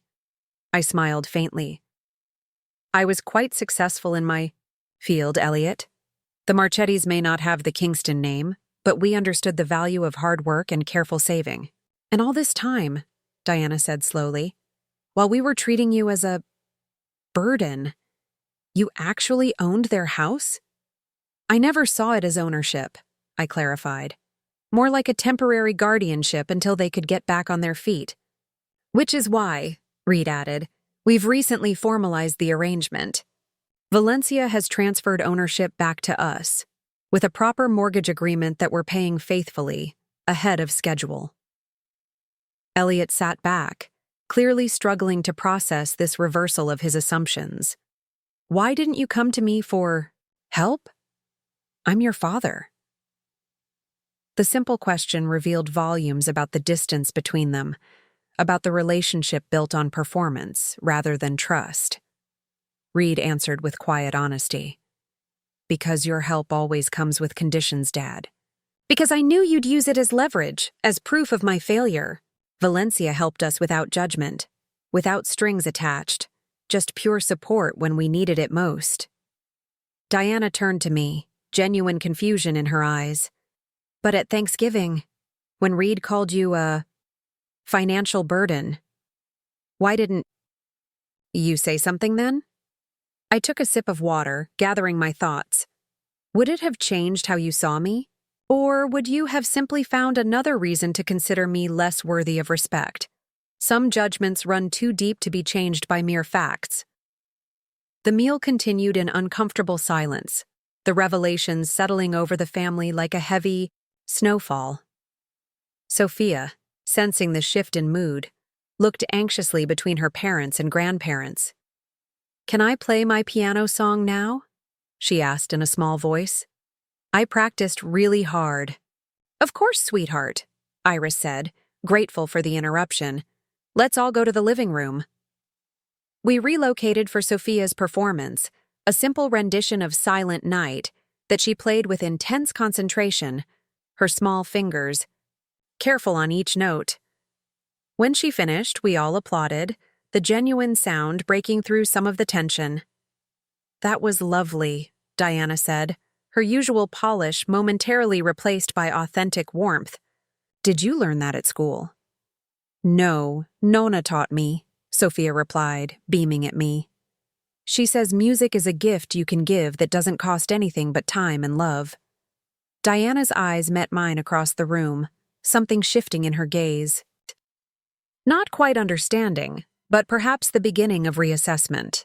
Elliot remained stoic, his worldview too firmly entrenched to be easily shaken. After Sophia's performance came the gift exchange, a moment I had been both anticipating and dreading. The Kingston packages revealed predictable luxury items. Expensive perfume for Iris, a designer scarf for me, electronic gadgets for Reid and Sophia. We thanked them politely, genuinely appreciative of their generosity, if not their understanding of our values. Then came our gifts in return, the handcrafted photo albums and memory books that Reid and Sophia had spent weeks creating. Diana opened hers first, her expression transitioning from polite anticipation to genuine surprise as she turned the pages. "This is extraordinary," she murmured, tracing a finger over a sepia-toned photograph of her own grandmother that Reid had discovered in county archives. "I've never seen some of these images before. We researched the Kingston family history back 4 generations," Reid explained. "Found newspaper clippings, marriage certificates, property deeds. Did you know your grandfather started out as a bicycle repairman before he built the furniture business?" Elliot peered over her shoulder, momentarily forgetting his displeasure. "Where did you find all this?" "Local historical society, mostly," Reid replied, "plus some online ancestry databases. Sophia helped with the artistic layout." "I did the gluing," she announced proudly, "and I wrote some of the special facts." Elliot turned the pages slowly, pausing at a photograph of his father standing proudly in front of his first small furniture shop. "I'd forgotten how modest our beginnings were," he said quietly. "Dad never let us forget where we came from, but somewhere along the way—" He didn't finish the thought, but the subtle shift in his demeanor spoke volumes. Diana wiped a discreet tear from her eye as she came across her parents' wedding announcement. "This must have taken weeks," she said, looking up at Reid with newfound respect. "So much work." "It did," he acknowledged, "but it was worth it. I wanted to give you something meaningful, something that couldn't be purchased." The evening concluded earlier than planned, the emotional revelations having drained everyone. As the Kingstons prepared to leave, Elliot pulled Reid aside for a private word while Diana approached me in the kitchen where I was quietly loading the dishwasher. "Valencia," she began awkwardly, "I believe I owe you an apology." I turned to face her, surprised by the uncharacteristic humility. "That's not necessary, Diana." "It is," she insisted. "I made assumptions about you, about your relationship with Reid and Iris. I was unkind." "We all make judgments based on limited information," I replied gently. "It's a very human tendency." She twisted her diamond bracelet nervously. "When you purchased their mortgage, that must have been most of your retirement savings." I nodded, seeing no reason to deny it. "It was." "Weren't you afraid of being vulnerable?" The question seemed to cost her something to ask, revealing a glimpse of her own deeply buried insecurities. "Of course," I said honestly. "But being family means sometimes choosing vulnerability over security, choosing love over fear." She considered this, clearly struggling with a concept so foreign to her worldview. "The Kingston way has always been self-reliance above all. Elliot's father drilled that into him, and he passed it to our children." "Self-reliance has its merits," I acknowledged. "But so does interdependence. There's strength in knowing when to stand alone and when to lean on others." Diana glanced toward the living room, where Reid was still deep in conversation with his father. "He seems happier, more at peace, despite everything." She said it almost accusingly, as if Reid's newfound contentment with less, somehow, invalidated their entire value system. "He is," I confirmed. "And so is Iris. They're building something authentic together, a life based on what truly matters to them, not on external expectations." She nodded slowly, processing this. "The photo album. It's the most thoughtful gift anyone has given us in years, perhaps ever. Because it came from the heart, not from obligation or custom." Diana gathered her elegant coat around her, armor against both the December chill and uncomfortable truths. "You've given me much to think about, Valencia, more than you know." After they left, the house fell into blessed quiet. Sophia, exhausted by the evening's emotional undercurrents, fell asleep almost immediately. Iris, Reid, and I gathered in the living room, a bottle of modest wine open between us. "Well," Reid said, breaking the silence. "That was intense," Iris finished for him. but necessary. "How did your conversation with Elliot go?" I asked carefully. Reid swirled the wine in his glass, collecting his thoughts. "Better than expected, actually. He was shocked about the mortgage situation. Of course, kept saying he would have helped if he'd known." "Would you have accepted his help?" Iris asked gently. "Back then? Probably," Reid admitted. "But it would have come with invisible chains attached. Expectations, obligations, the constant reminder of my failure." He reached for her hand. "Looking back, I'm grateful it happened. The way it did. Valencia's help came with no strings, no judgment, just support when we needed it most. I felt a warmth that had nothing to do with the wine. Family supports each other without keeping score," I said simply. "Your grandmother understood that, Reid." He nodded, fingering the edge of the photo album he'd created. "I think tonight was the first time I've ever really seen my parents vulnerable. When Dad saw that picture of his father's first store, something shifted, like he remembered a part of himself he'd buried long ago." "People can change," Iris reminded him. "Even those who seem most set in their ways." "Maybe," Reid agreed cautiously, "but I'm not holding my breath for a complete transformation. Dad still made some pointed comments about my career trajectory and how I should be leveraging connections more aggressively. Old habits die hard, I observed. For all of us." We settled into companionable silence, watching the Christmas tree lights cast colored shadows across the room.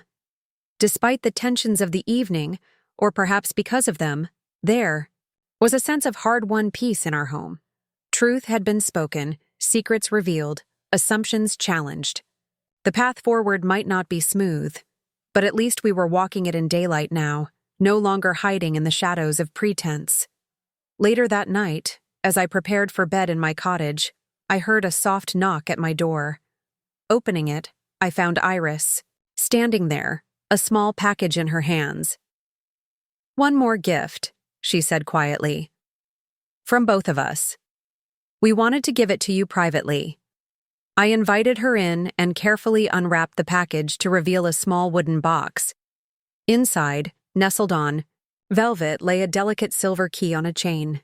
"It's symbolic," Iris explained, her eyes bright with emotion. "A key to our home, which is forever your home too, no matter what." I felt tears well up unexpectedly. "It's beautiful." "There's an engraving on the back," she said softly. I turned the key over to read the tiny words, "For the one who holds us together." "We had it made from one of the original keys to this house," Iris continued. "The locksmith thought we were crazy, wanting to preserve an outdated key, but it seemed right somehow. A piece of history transformed into something new."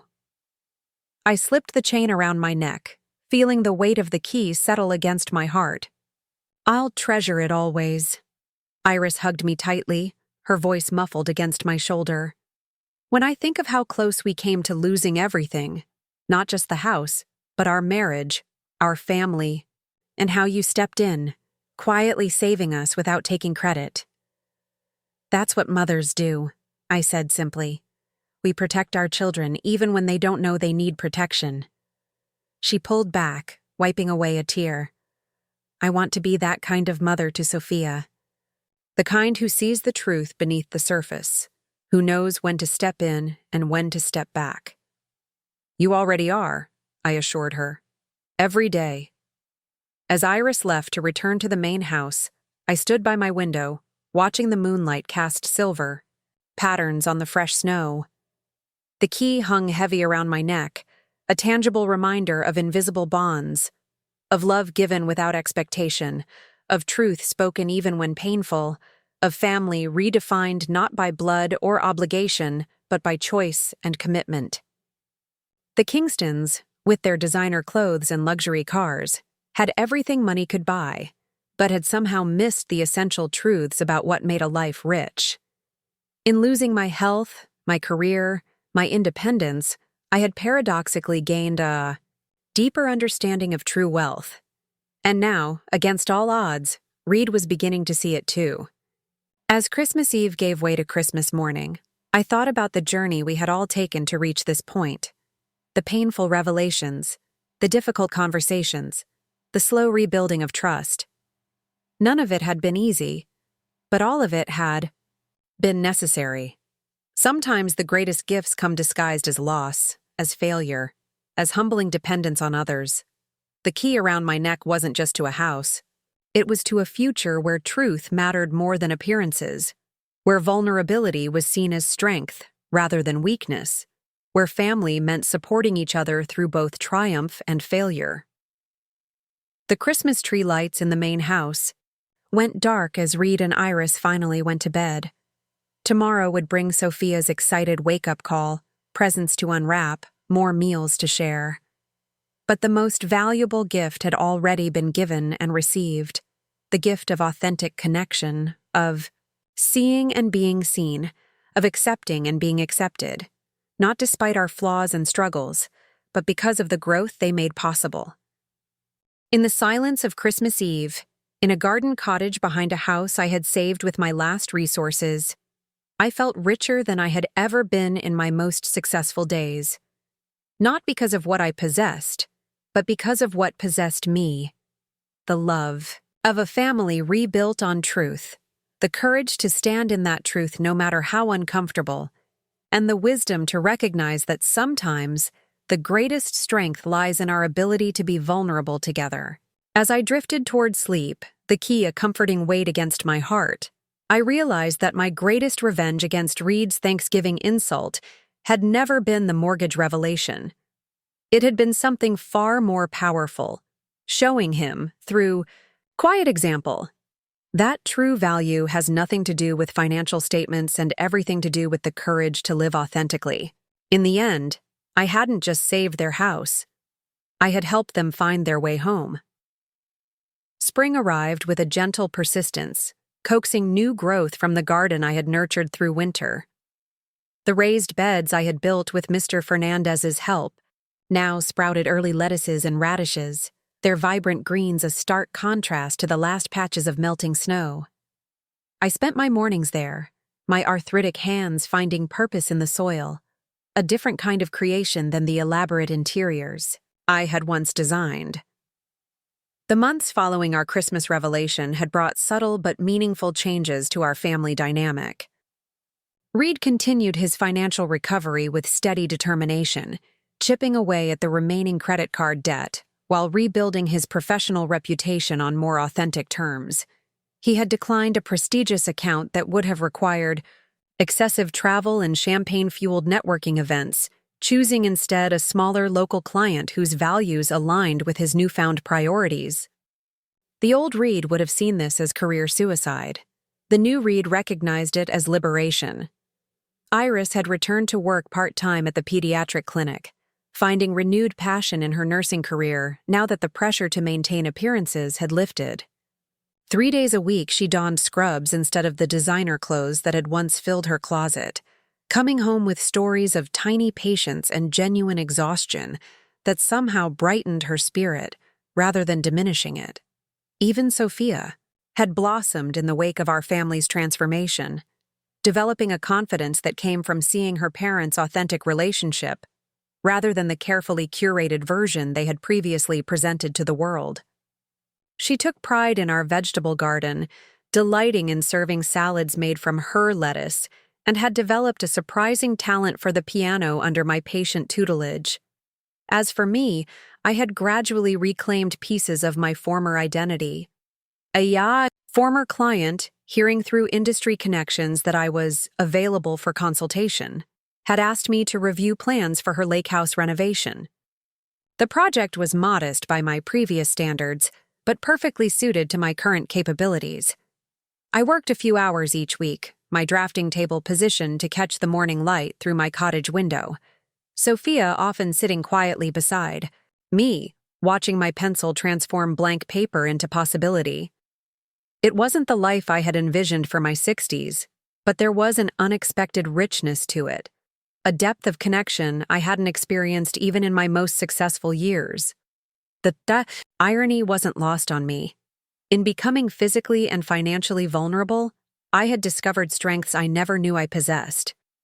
The Kingstons had maintained a polite distance since Christmas, their communication limited to occasional phone calls and formal birthday cards. Elliot remained coolly civil, still processing the revelation that his son had nearly lost everything, without seeking his help. Diana, however, had begun a tentative thawing, twice inviting Iris and Sophia for lunch, without the usual emphasis on appearances or accomplishments. Small steps, perhaps, but significant given the rigid Kingston worldview. One unusually warm April morning, as I knelt in the garden carefully thinning seedlings, I heard the unmistakable sound of Diana's luxury sedan pulling into our driveway. The unexpected visit sent a flicker of anxiety through me. The Kingstons never arrived unannounced, but I continued my work, giving Iris time to greet her mother-in-law without my immediate presence. 20 minutes later, soft footsteps approached my garden patch. I looked up to find Diana standing at the edge of the raised bed, impeccably dressed as always, but looking somehow less formidable than usual. "Valencia," she nodded in greeting.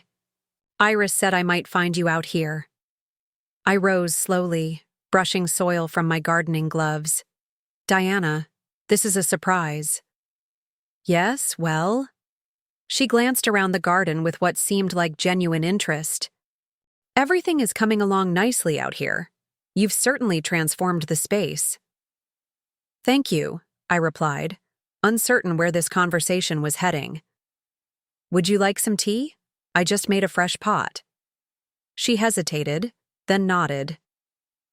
"That would be lovely." I led her to the small patio table outside my cottage, where I kept an extra chair for when Sophia joined me for afternoon snacks. After serving the tea in mismatched cups, another detail the old Diana would have silently judged, I waited for her to reveal the purpose of her visit. "Elliot doesn't know I'm here," she said finally, setting down her cup with careful precision. "He's still processing everything that happened at Christmas." "That's understandable," I offered neutrally. It was a lot to take in. Diana smoothed a non-existent wrinkle from her silk blouse. "The thing is, Valencia, I've been doing some thinking of my own, about family, about value, about—" She paused, seeming to search for the right words.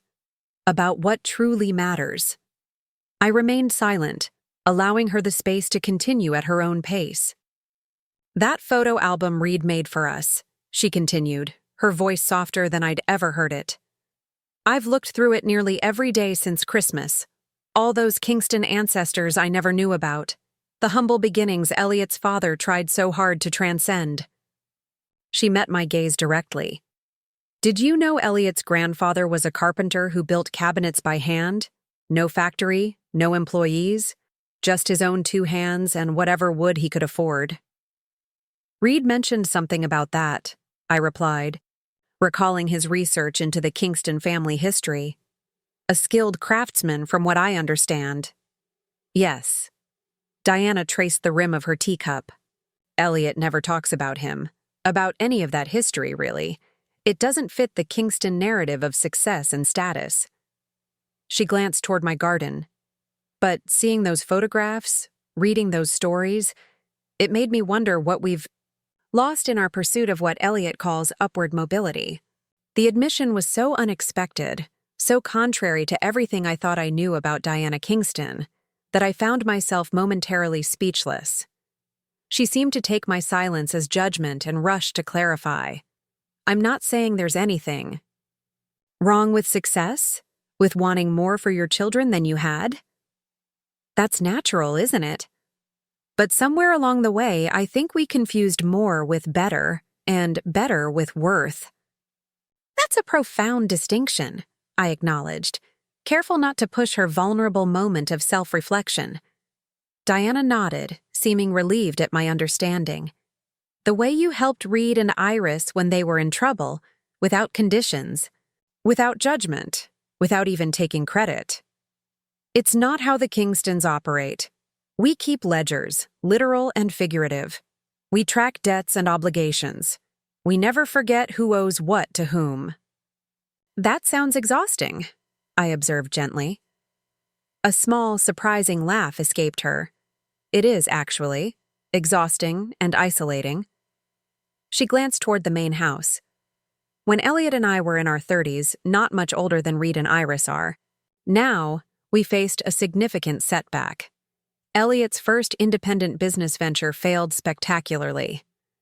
This was news to me. The Kingston success story, as I'd heard it, had been one of uninterrupted triumph. I didn't know that. No one does, Diana said, a hint of old bitterness in her tone. Elliot's father bailed us out, but the price was steep. Not just financially, but emotionally. Every family gathering became an opportunity for him to remind Elliot of his failure, to reinforce who held the power in our relationship. She shook her head. I swore I'd never be in that position again, never need anyone's help, never be.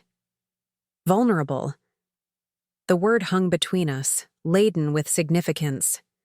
I thought of my own journey from independence to reluctant vulnerability. How my illness had forced me to accept help I would once have refused out of pride. Vulnerability can be terrifying, I acknowledged, but it also creates space for genuine connection, for love without performance. Diana considered this, her gaze drifting to the garden again. When I saw you working in the soil just now, I had the strangest thought. You reminded me of Elliot's mother, my mother-in-law. She kept a vegetable garden behind their first house, even after they became successful enough to buy whatever they wanted. She said growing things kept her honest, reminded her of what truly sustained life. She sounds like a wise woman. She was, Diana agreed softly. Though I didn't appreciate it at the time. I was too busy trying to be what I thought a Kingston should be. Polished, perfect, self-sufficient. She met my eyes directly. I've made many mistakes, Valencia. My treatment of you has been among them. The apology, unspoken but clear, settled between us like a bridge tentatively extended across a wide divide. I reached for the teapot, refilling our cups in the companionable silence. What changed your mind? I asked finally. About me, about all of this? Diana considered the question carefully. It wasn't any one thing. The mortgage revelation was a shock, certainly, but more than that. Seeing Reid and Iris these past few months, they seemed genuinely happy, content in a way they never were before. Despite having less, they somehow have more. She gestured vaguely, struggling to articulate the intangible quality she'd observed. There's a lightness to them now, a authenticity that's compelling. And Sophia. That child positively glows with security and creativity. I smiled, thinking of my granddaughter's recent artistic endeavors, the poetry she composed at the kitchen table, the watercolors she created beside me in the garden. Children flourish when they see their parents living truthfully. Yes, Diana nodded thoughtfully. Elliot and I never gave Margot and Reid that gift. We were too busy maintaining the Kingston image to be truly present, truly authentic. A shadow of regret crossed her face. I can't help wondering what might have been different if we'd valued honesty over appearance. It's never too late to shift priorities, I offered gently. Relationships can heal, connections can deepen, even after decades of distance. Diana absorbed this, her fingers worrying the edge of her napkin, a small, unconscious gesture that revealed the cracks in her usually perfect composure. That's why I'm here, actually.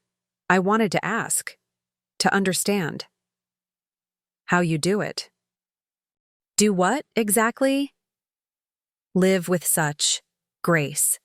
Despite losing your career, your independence, despite being forced to rely on others, you've maintained your dignity, your sense of self. You've created beauty from limitation. She gestured toward the garden, the cottage, the evidence of my reclaimed life. I'm not sure I could do the same if I lost everything that defines me. The vulnerability in her question touched me deeply. Here was Diana Kingston, paragon of wealth and status, asking me, the woman she had once dismissed as a burden, for guidance on resilience. I haven't always managed it gracefully, I admitted honestly. When I was first diagnosed, when I realized what I was losing, I raged against it. I bargained. I despaired. All the classic stages of grief. What changed? I considered the question, wanting to give her a truthful answer rather than a comforting platitude. I realized that while my circumstances were beyond my control, my response to them wasn't. I could become bitter, viewing everything through the lens of loss, or I could focus on what remained possible. Diana nodded slowly. And you chose possibility. Most days, I smiled ruefully. I still have moments of grief for what might have been, but I've discovered that limitation can be surprisingly fertile ground for creativity.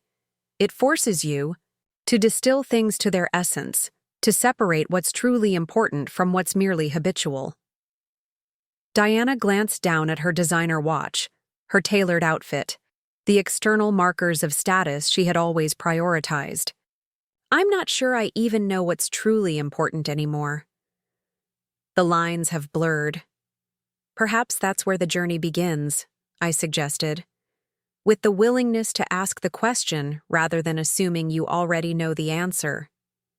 A comfortable silence settled between us, broken only by the distant sound of a neighbor's wind chimes and the gentle rustle of new leaves in the apple tree overhead.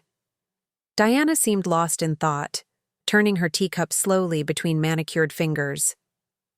I'd like to try something different, she said eventually, her voice resolute despite its softness, for Sophia's birthday next month. Not the usual extravagant gifts and formal dinner at our house. Something more. She hesitated, searching for the right word. Authentic. What did you have in mind?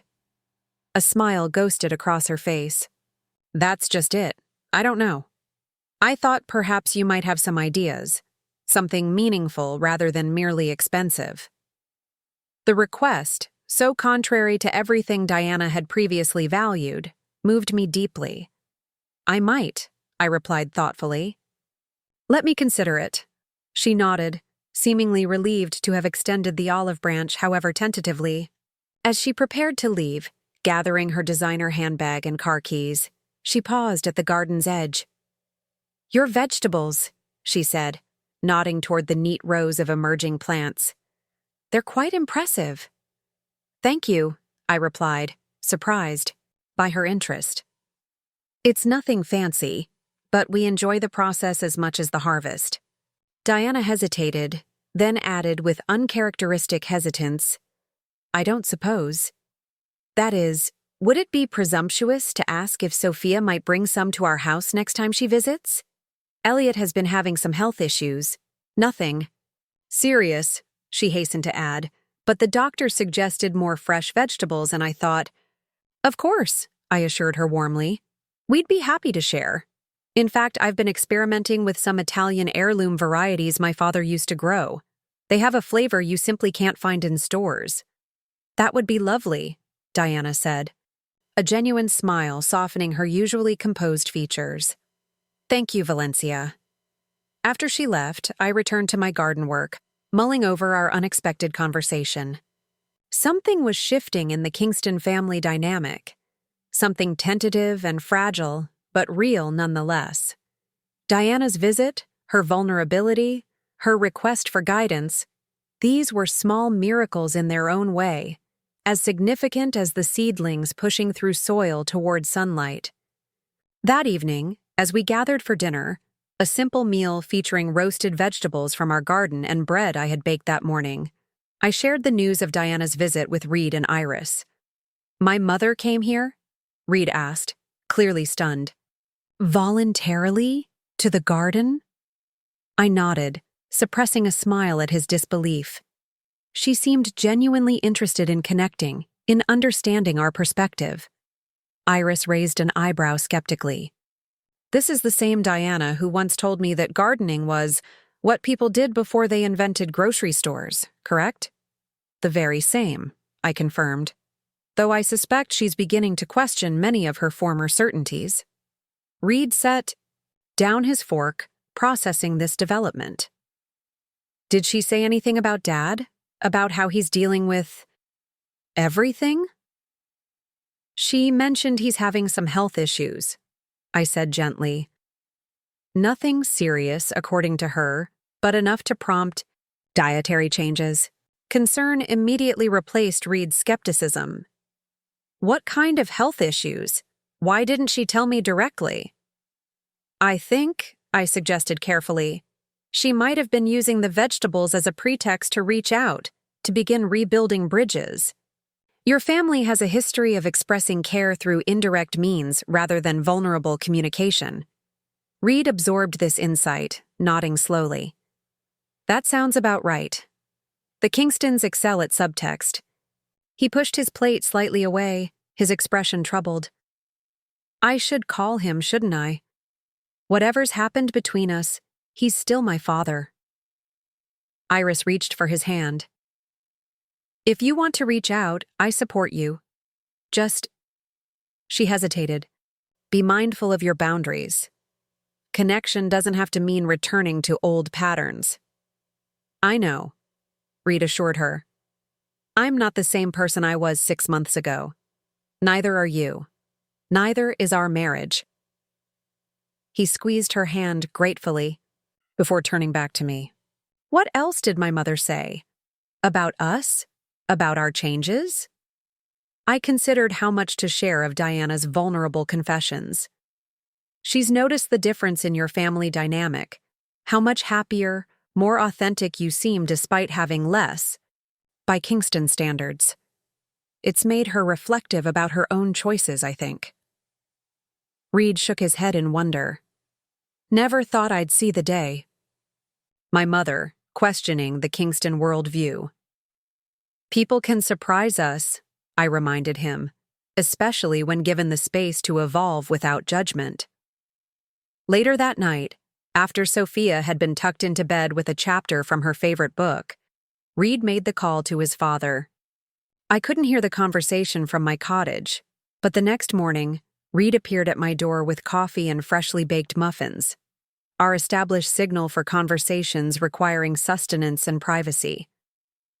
So, I said, accepting the offered coffee. How did it go with Elliot? Reid settled into the chair opposite mine, his expression thoughtful rather than troubled. Better than expected, actually. He was surprised to hear from me, of course. We haven't exactly been in regular contact these past few months. Did he mention his health concerns? Eventually, after some typical Kingston deflection. Reid broke a muffin in half, studying it rather than meeting my eyes. Apparently, he's had some cardiac issues, elevated blood pressure, concerning cholesterol levels. Nothing immediately life-threatening, but significant enough that his doctor has put him on medication and a strict diet. I'm sorry to hear that, I said sincerely. Whatever my complicated feelings toward Elliot, he was still Reid's father, still Sophia's grandfather. The thing is, Reid continued, looking up now, he seemed different, less dismissive, more reflective. He actually asked about my work, about our family, without the usual judgmental subtext. A small puzzled smile crossed his face. He even asked about you, how you were feeling, if your arthritis was better with the warmer weather. This was unexpected indeed. Elliot Kingston had barely acknowledged my existence except to criticize my presence in his son's household. What do you make of that? Reid shrugged, genuine bafflement in his expression. I'm not entirely sure. Maybe his health scare has shifted his perspective.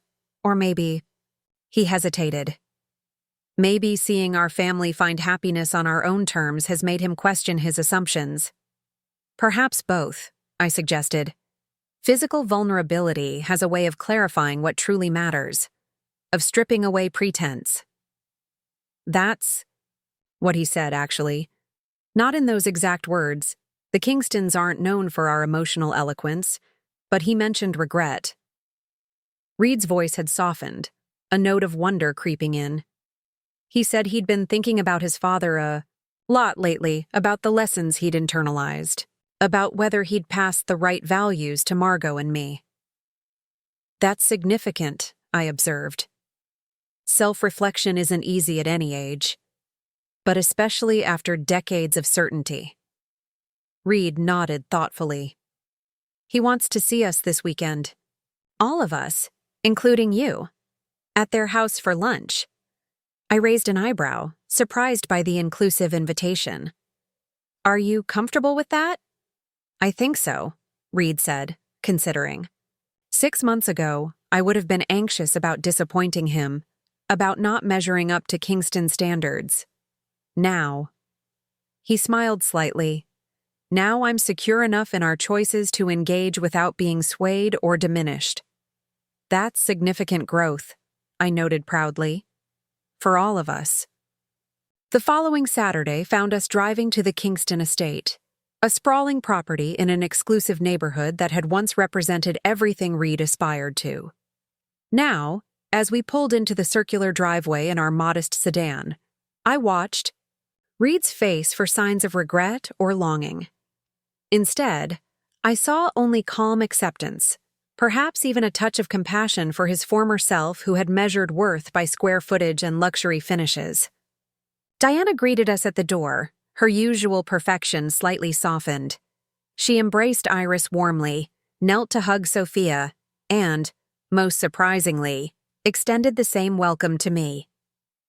Elliot stood slightly behind her, still imposing despite looking somewhat diminished in casual clothes rather than his usual business attire. Valencia, he nodded, offering his hand. Thank you for coming. I understand we have you to thank for the vegetables as well. I accepted his handshake, noting the sincerity in his tone. Just a small harvest from our garden, nothing special.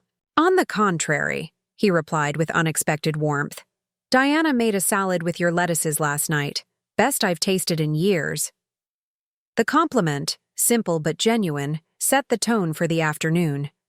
Lunch was served not in the formal dining room, but in the sunroom overlooking the garden, a bright, airy space I had never seen used in previous visits.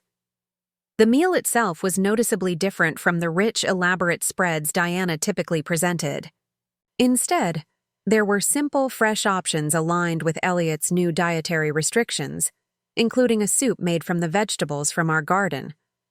The conversation, too, had shifted from its usual focus on accomplishments and acquisitions. Elliot asked thoughtful questions about Reid's clients, showing interest in the work itself rather than just the prestige or profit margins. Diana engaged Iris about her return to nursing, listening attentively to stories about pediatric patients without a single reference to the modesty of the position. Most remarkably, they both made genuine efforts to connect with Sophia, asking about her piano progress, her garden contributions, her recent school projects. Elliot even pulled out an old photo album, not the one Reid had created, but an older collection documenting his own father's woodworking projects. Your great-grandfather made this cabinet by hand, he told Sophia, pointing to a photograph of a simple but elegant piece. No power tools, just patience and skill. Like Nana's gardening, Sophia observed innocently. She says growing things takes patience too. Elliot glanced my way, something unreadable crossing his face. Yes, he agreed softly. Very much. Like that. After lunch, while Diana showed Iris some family photographs she'd recently rediscovered, Elliot invited Reid and me to join him in his study, traditionally the inner sanctum of Kingston patriarchal authority. I hesitated, unsure if my presence was genuinely welcome in this masculine domain, but Elliot insisted. Please, Valencia. What I have to say concerns you as well. The study was much as I had imagined it. Dark wood, leather-bound books, framed achievements on the walls. Elliot settled behind his substantial desk, Not as a power move, I sensed, but from habit and perhaps the comfort of familiar territory for a difficult conversation. First, he began, addressing Reid directly, I owe you an apology. The way I responded at Christmas, when you revealed the truth about the mortgage situation.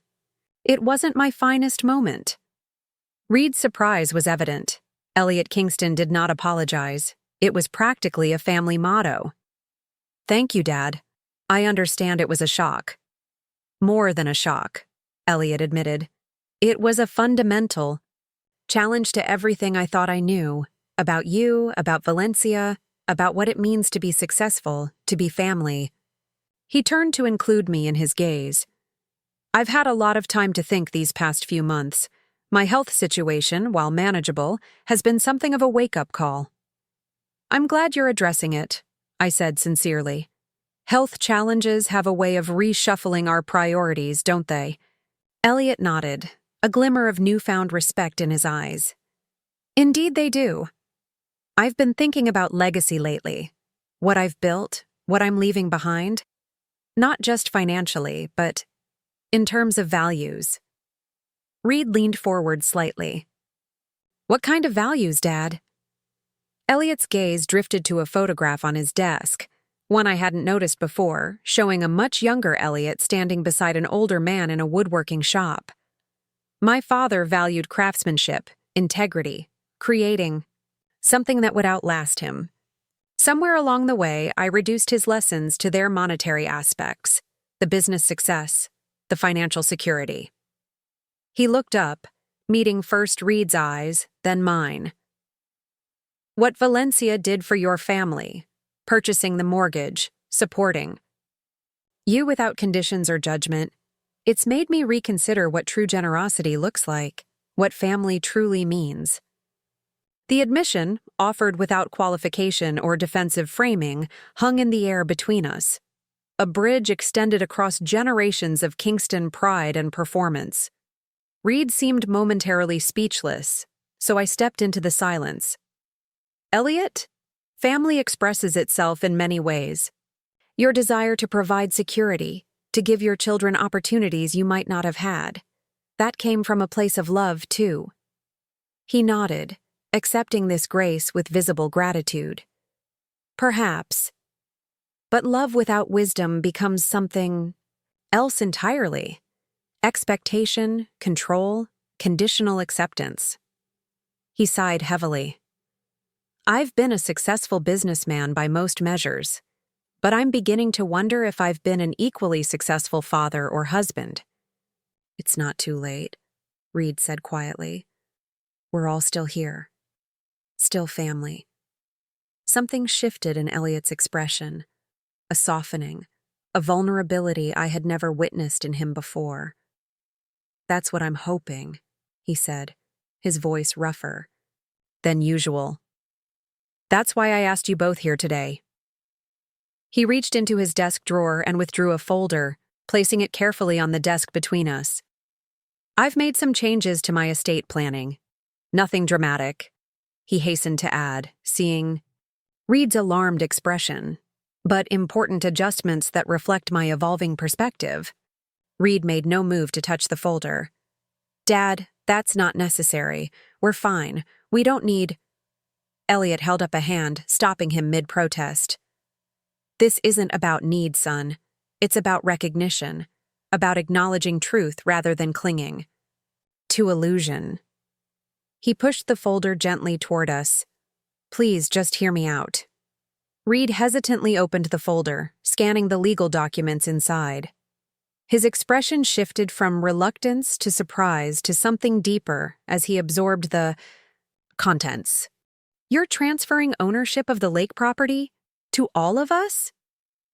He looked up, bewildered. Why? The lake house had been Elliot's pride and joy. A luxury vacation property he had purchased at the height of his success, used primarily for impressing business associates rather than family enjoyment. That he would willingly part with it, especially while still living, was unprecedented. Because it should be a family home, not a status symbol, Elliot replied simply. Because Sophia deserves summer memories by the water. Because you and Iris have proven yourselves more financially responsible than I gave you credit for. His gaze shifted to include me. And because Valencia should have a place where her arthritis troubles her less. I understand water therapy can be beneficial. The thoughtfulness of this last consideration, so contrary to Elliot's previous dismissiveness toward my condition, brought unexpected tears to my eyes. I blinked them away, not wanting to embarrass either of us with excess emotion. Elliot, this is incredibly generous, but it's not charity, he interrupted firmly. It's recognition of family, of worth beyond financial contribution. A hint of the old authoritative Elliot returned as he straightened in his chair. The paperwork is already filed. The property is legally transferred to a family trust benefiting all of you equally. Summer arrived at the lake house with a gentle persistence, warm breezes carrying the scent of pine and fresh water through open windows. I sat on the newly built wheelchair-accessible deck, Elliot's most recent addition to the property, watching Sophia and her cousins splash at the shoreline. My arthritis appreciated the warm weather, allowing me more mobility than I'd had in months. It had been a year since that fateful Thanksgiving when Reid had called me a financial burden, a year of revelations, reconciliations, and remarkable growth. The lake house, once a symbol of Kingston affluence and exclusivity, had transformed into a genuine family gathering place. Elliot and Diana had surprised us all by suggesting we spend the entire summer here together.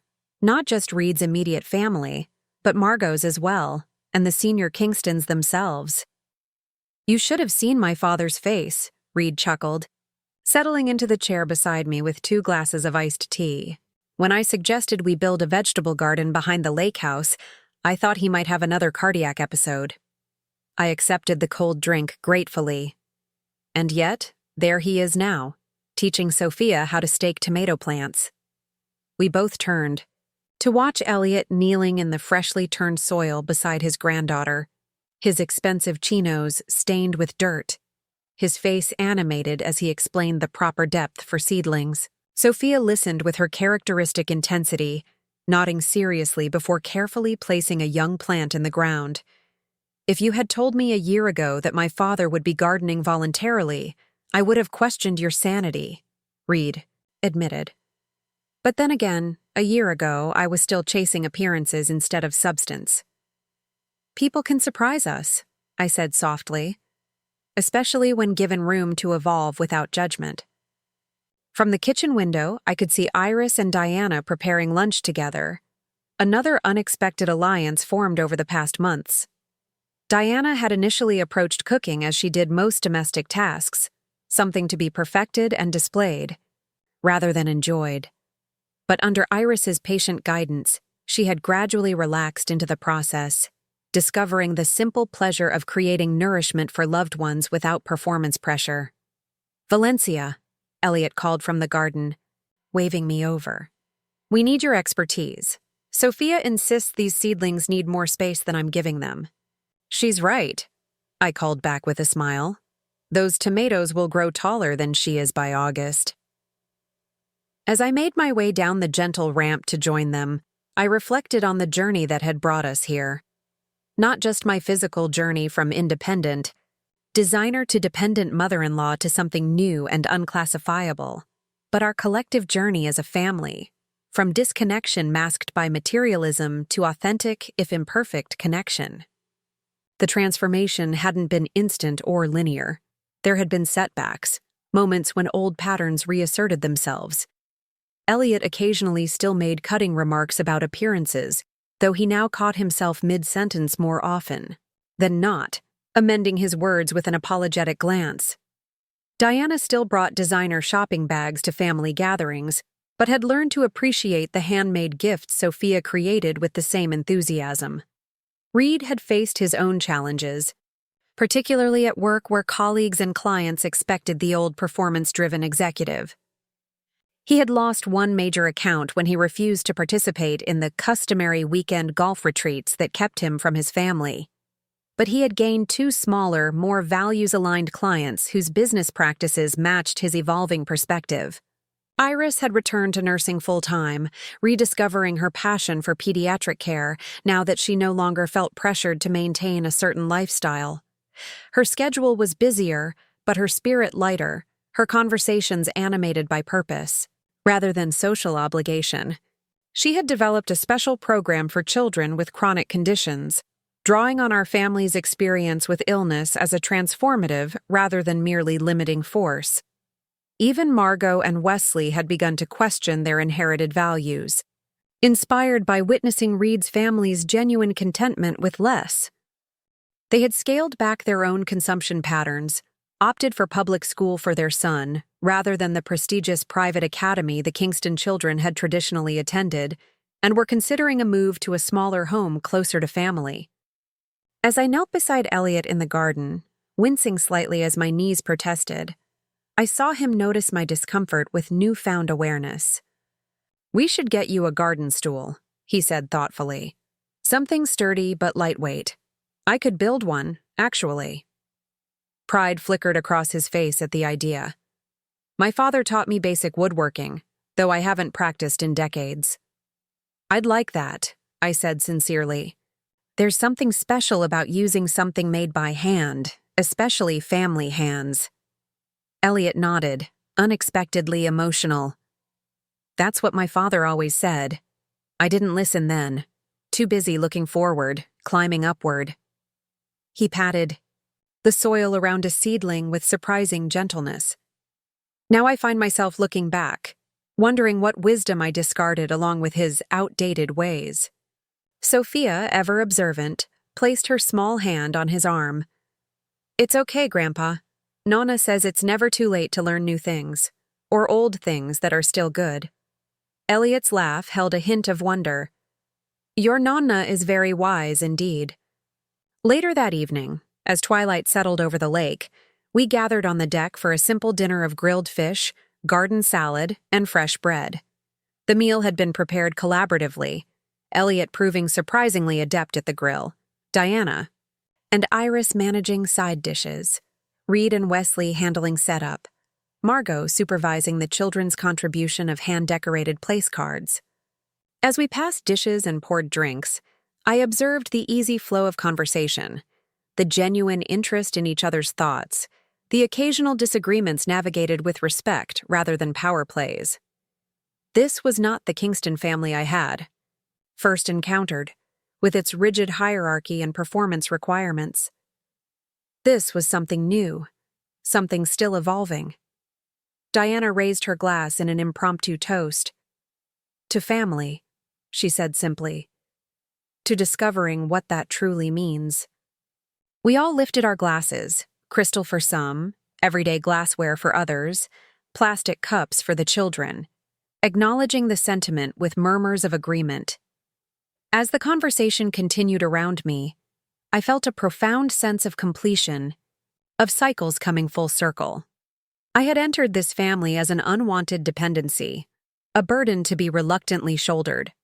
That perception had shifted dramatically when Reid discovered I'd been paying their mortgage all along, an act that forced everyone to reconsider their assumptions about worth, contribution, and family obligation.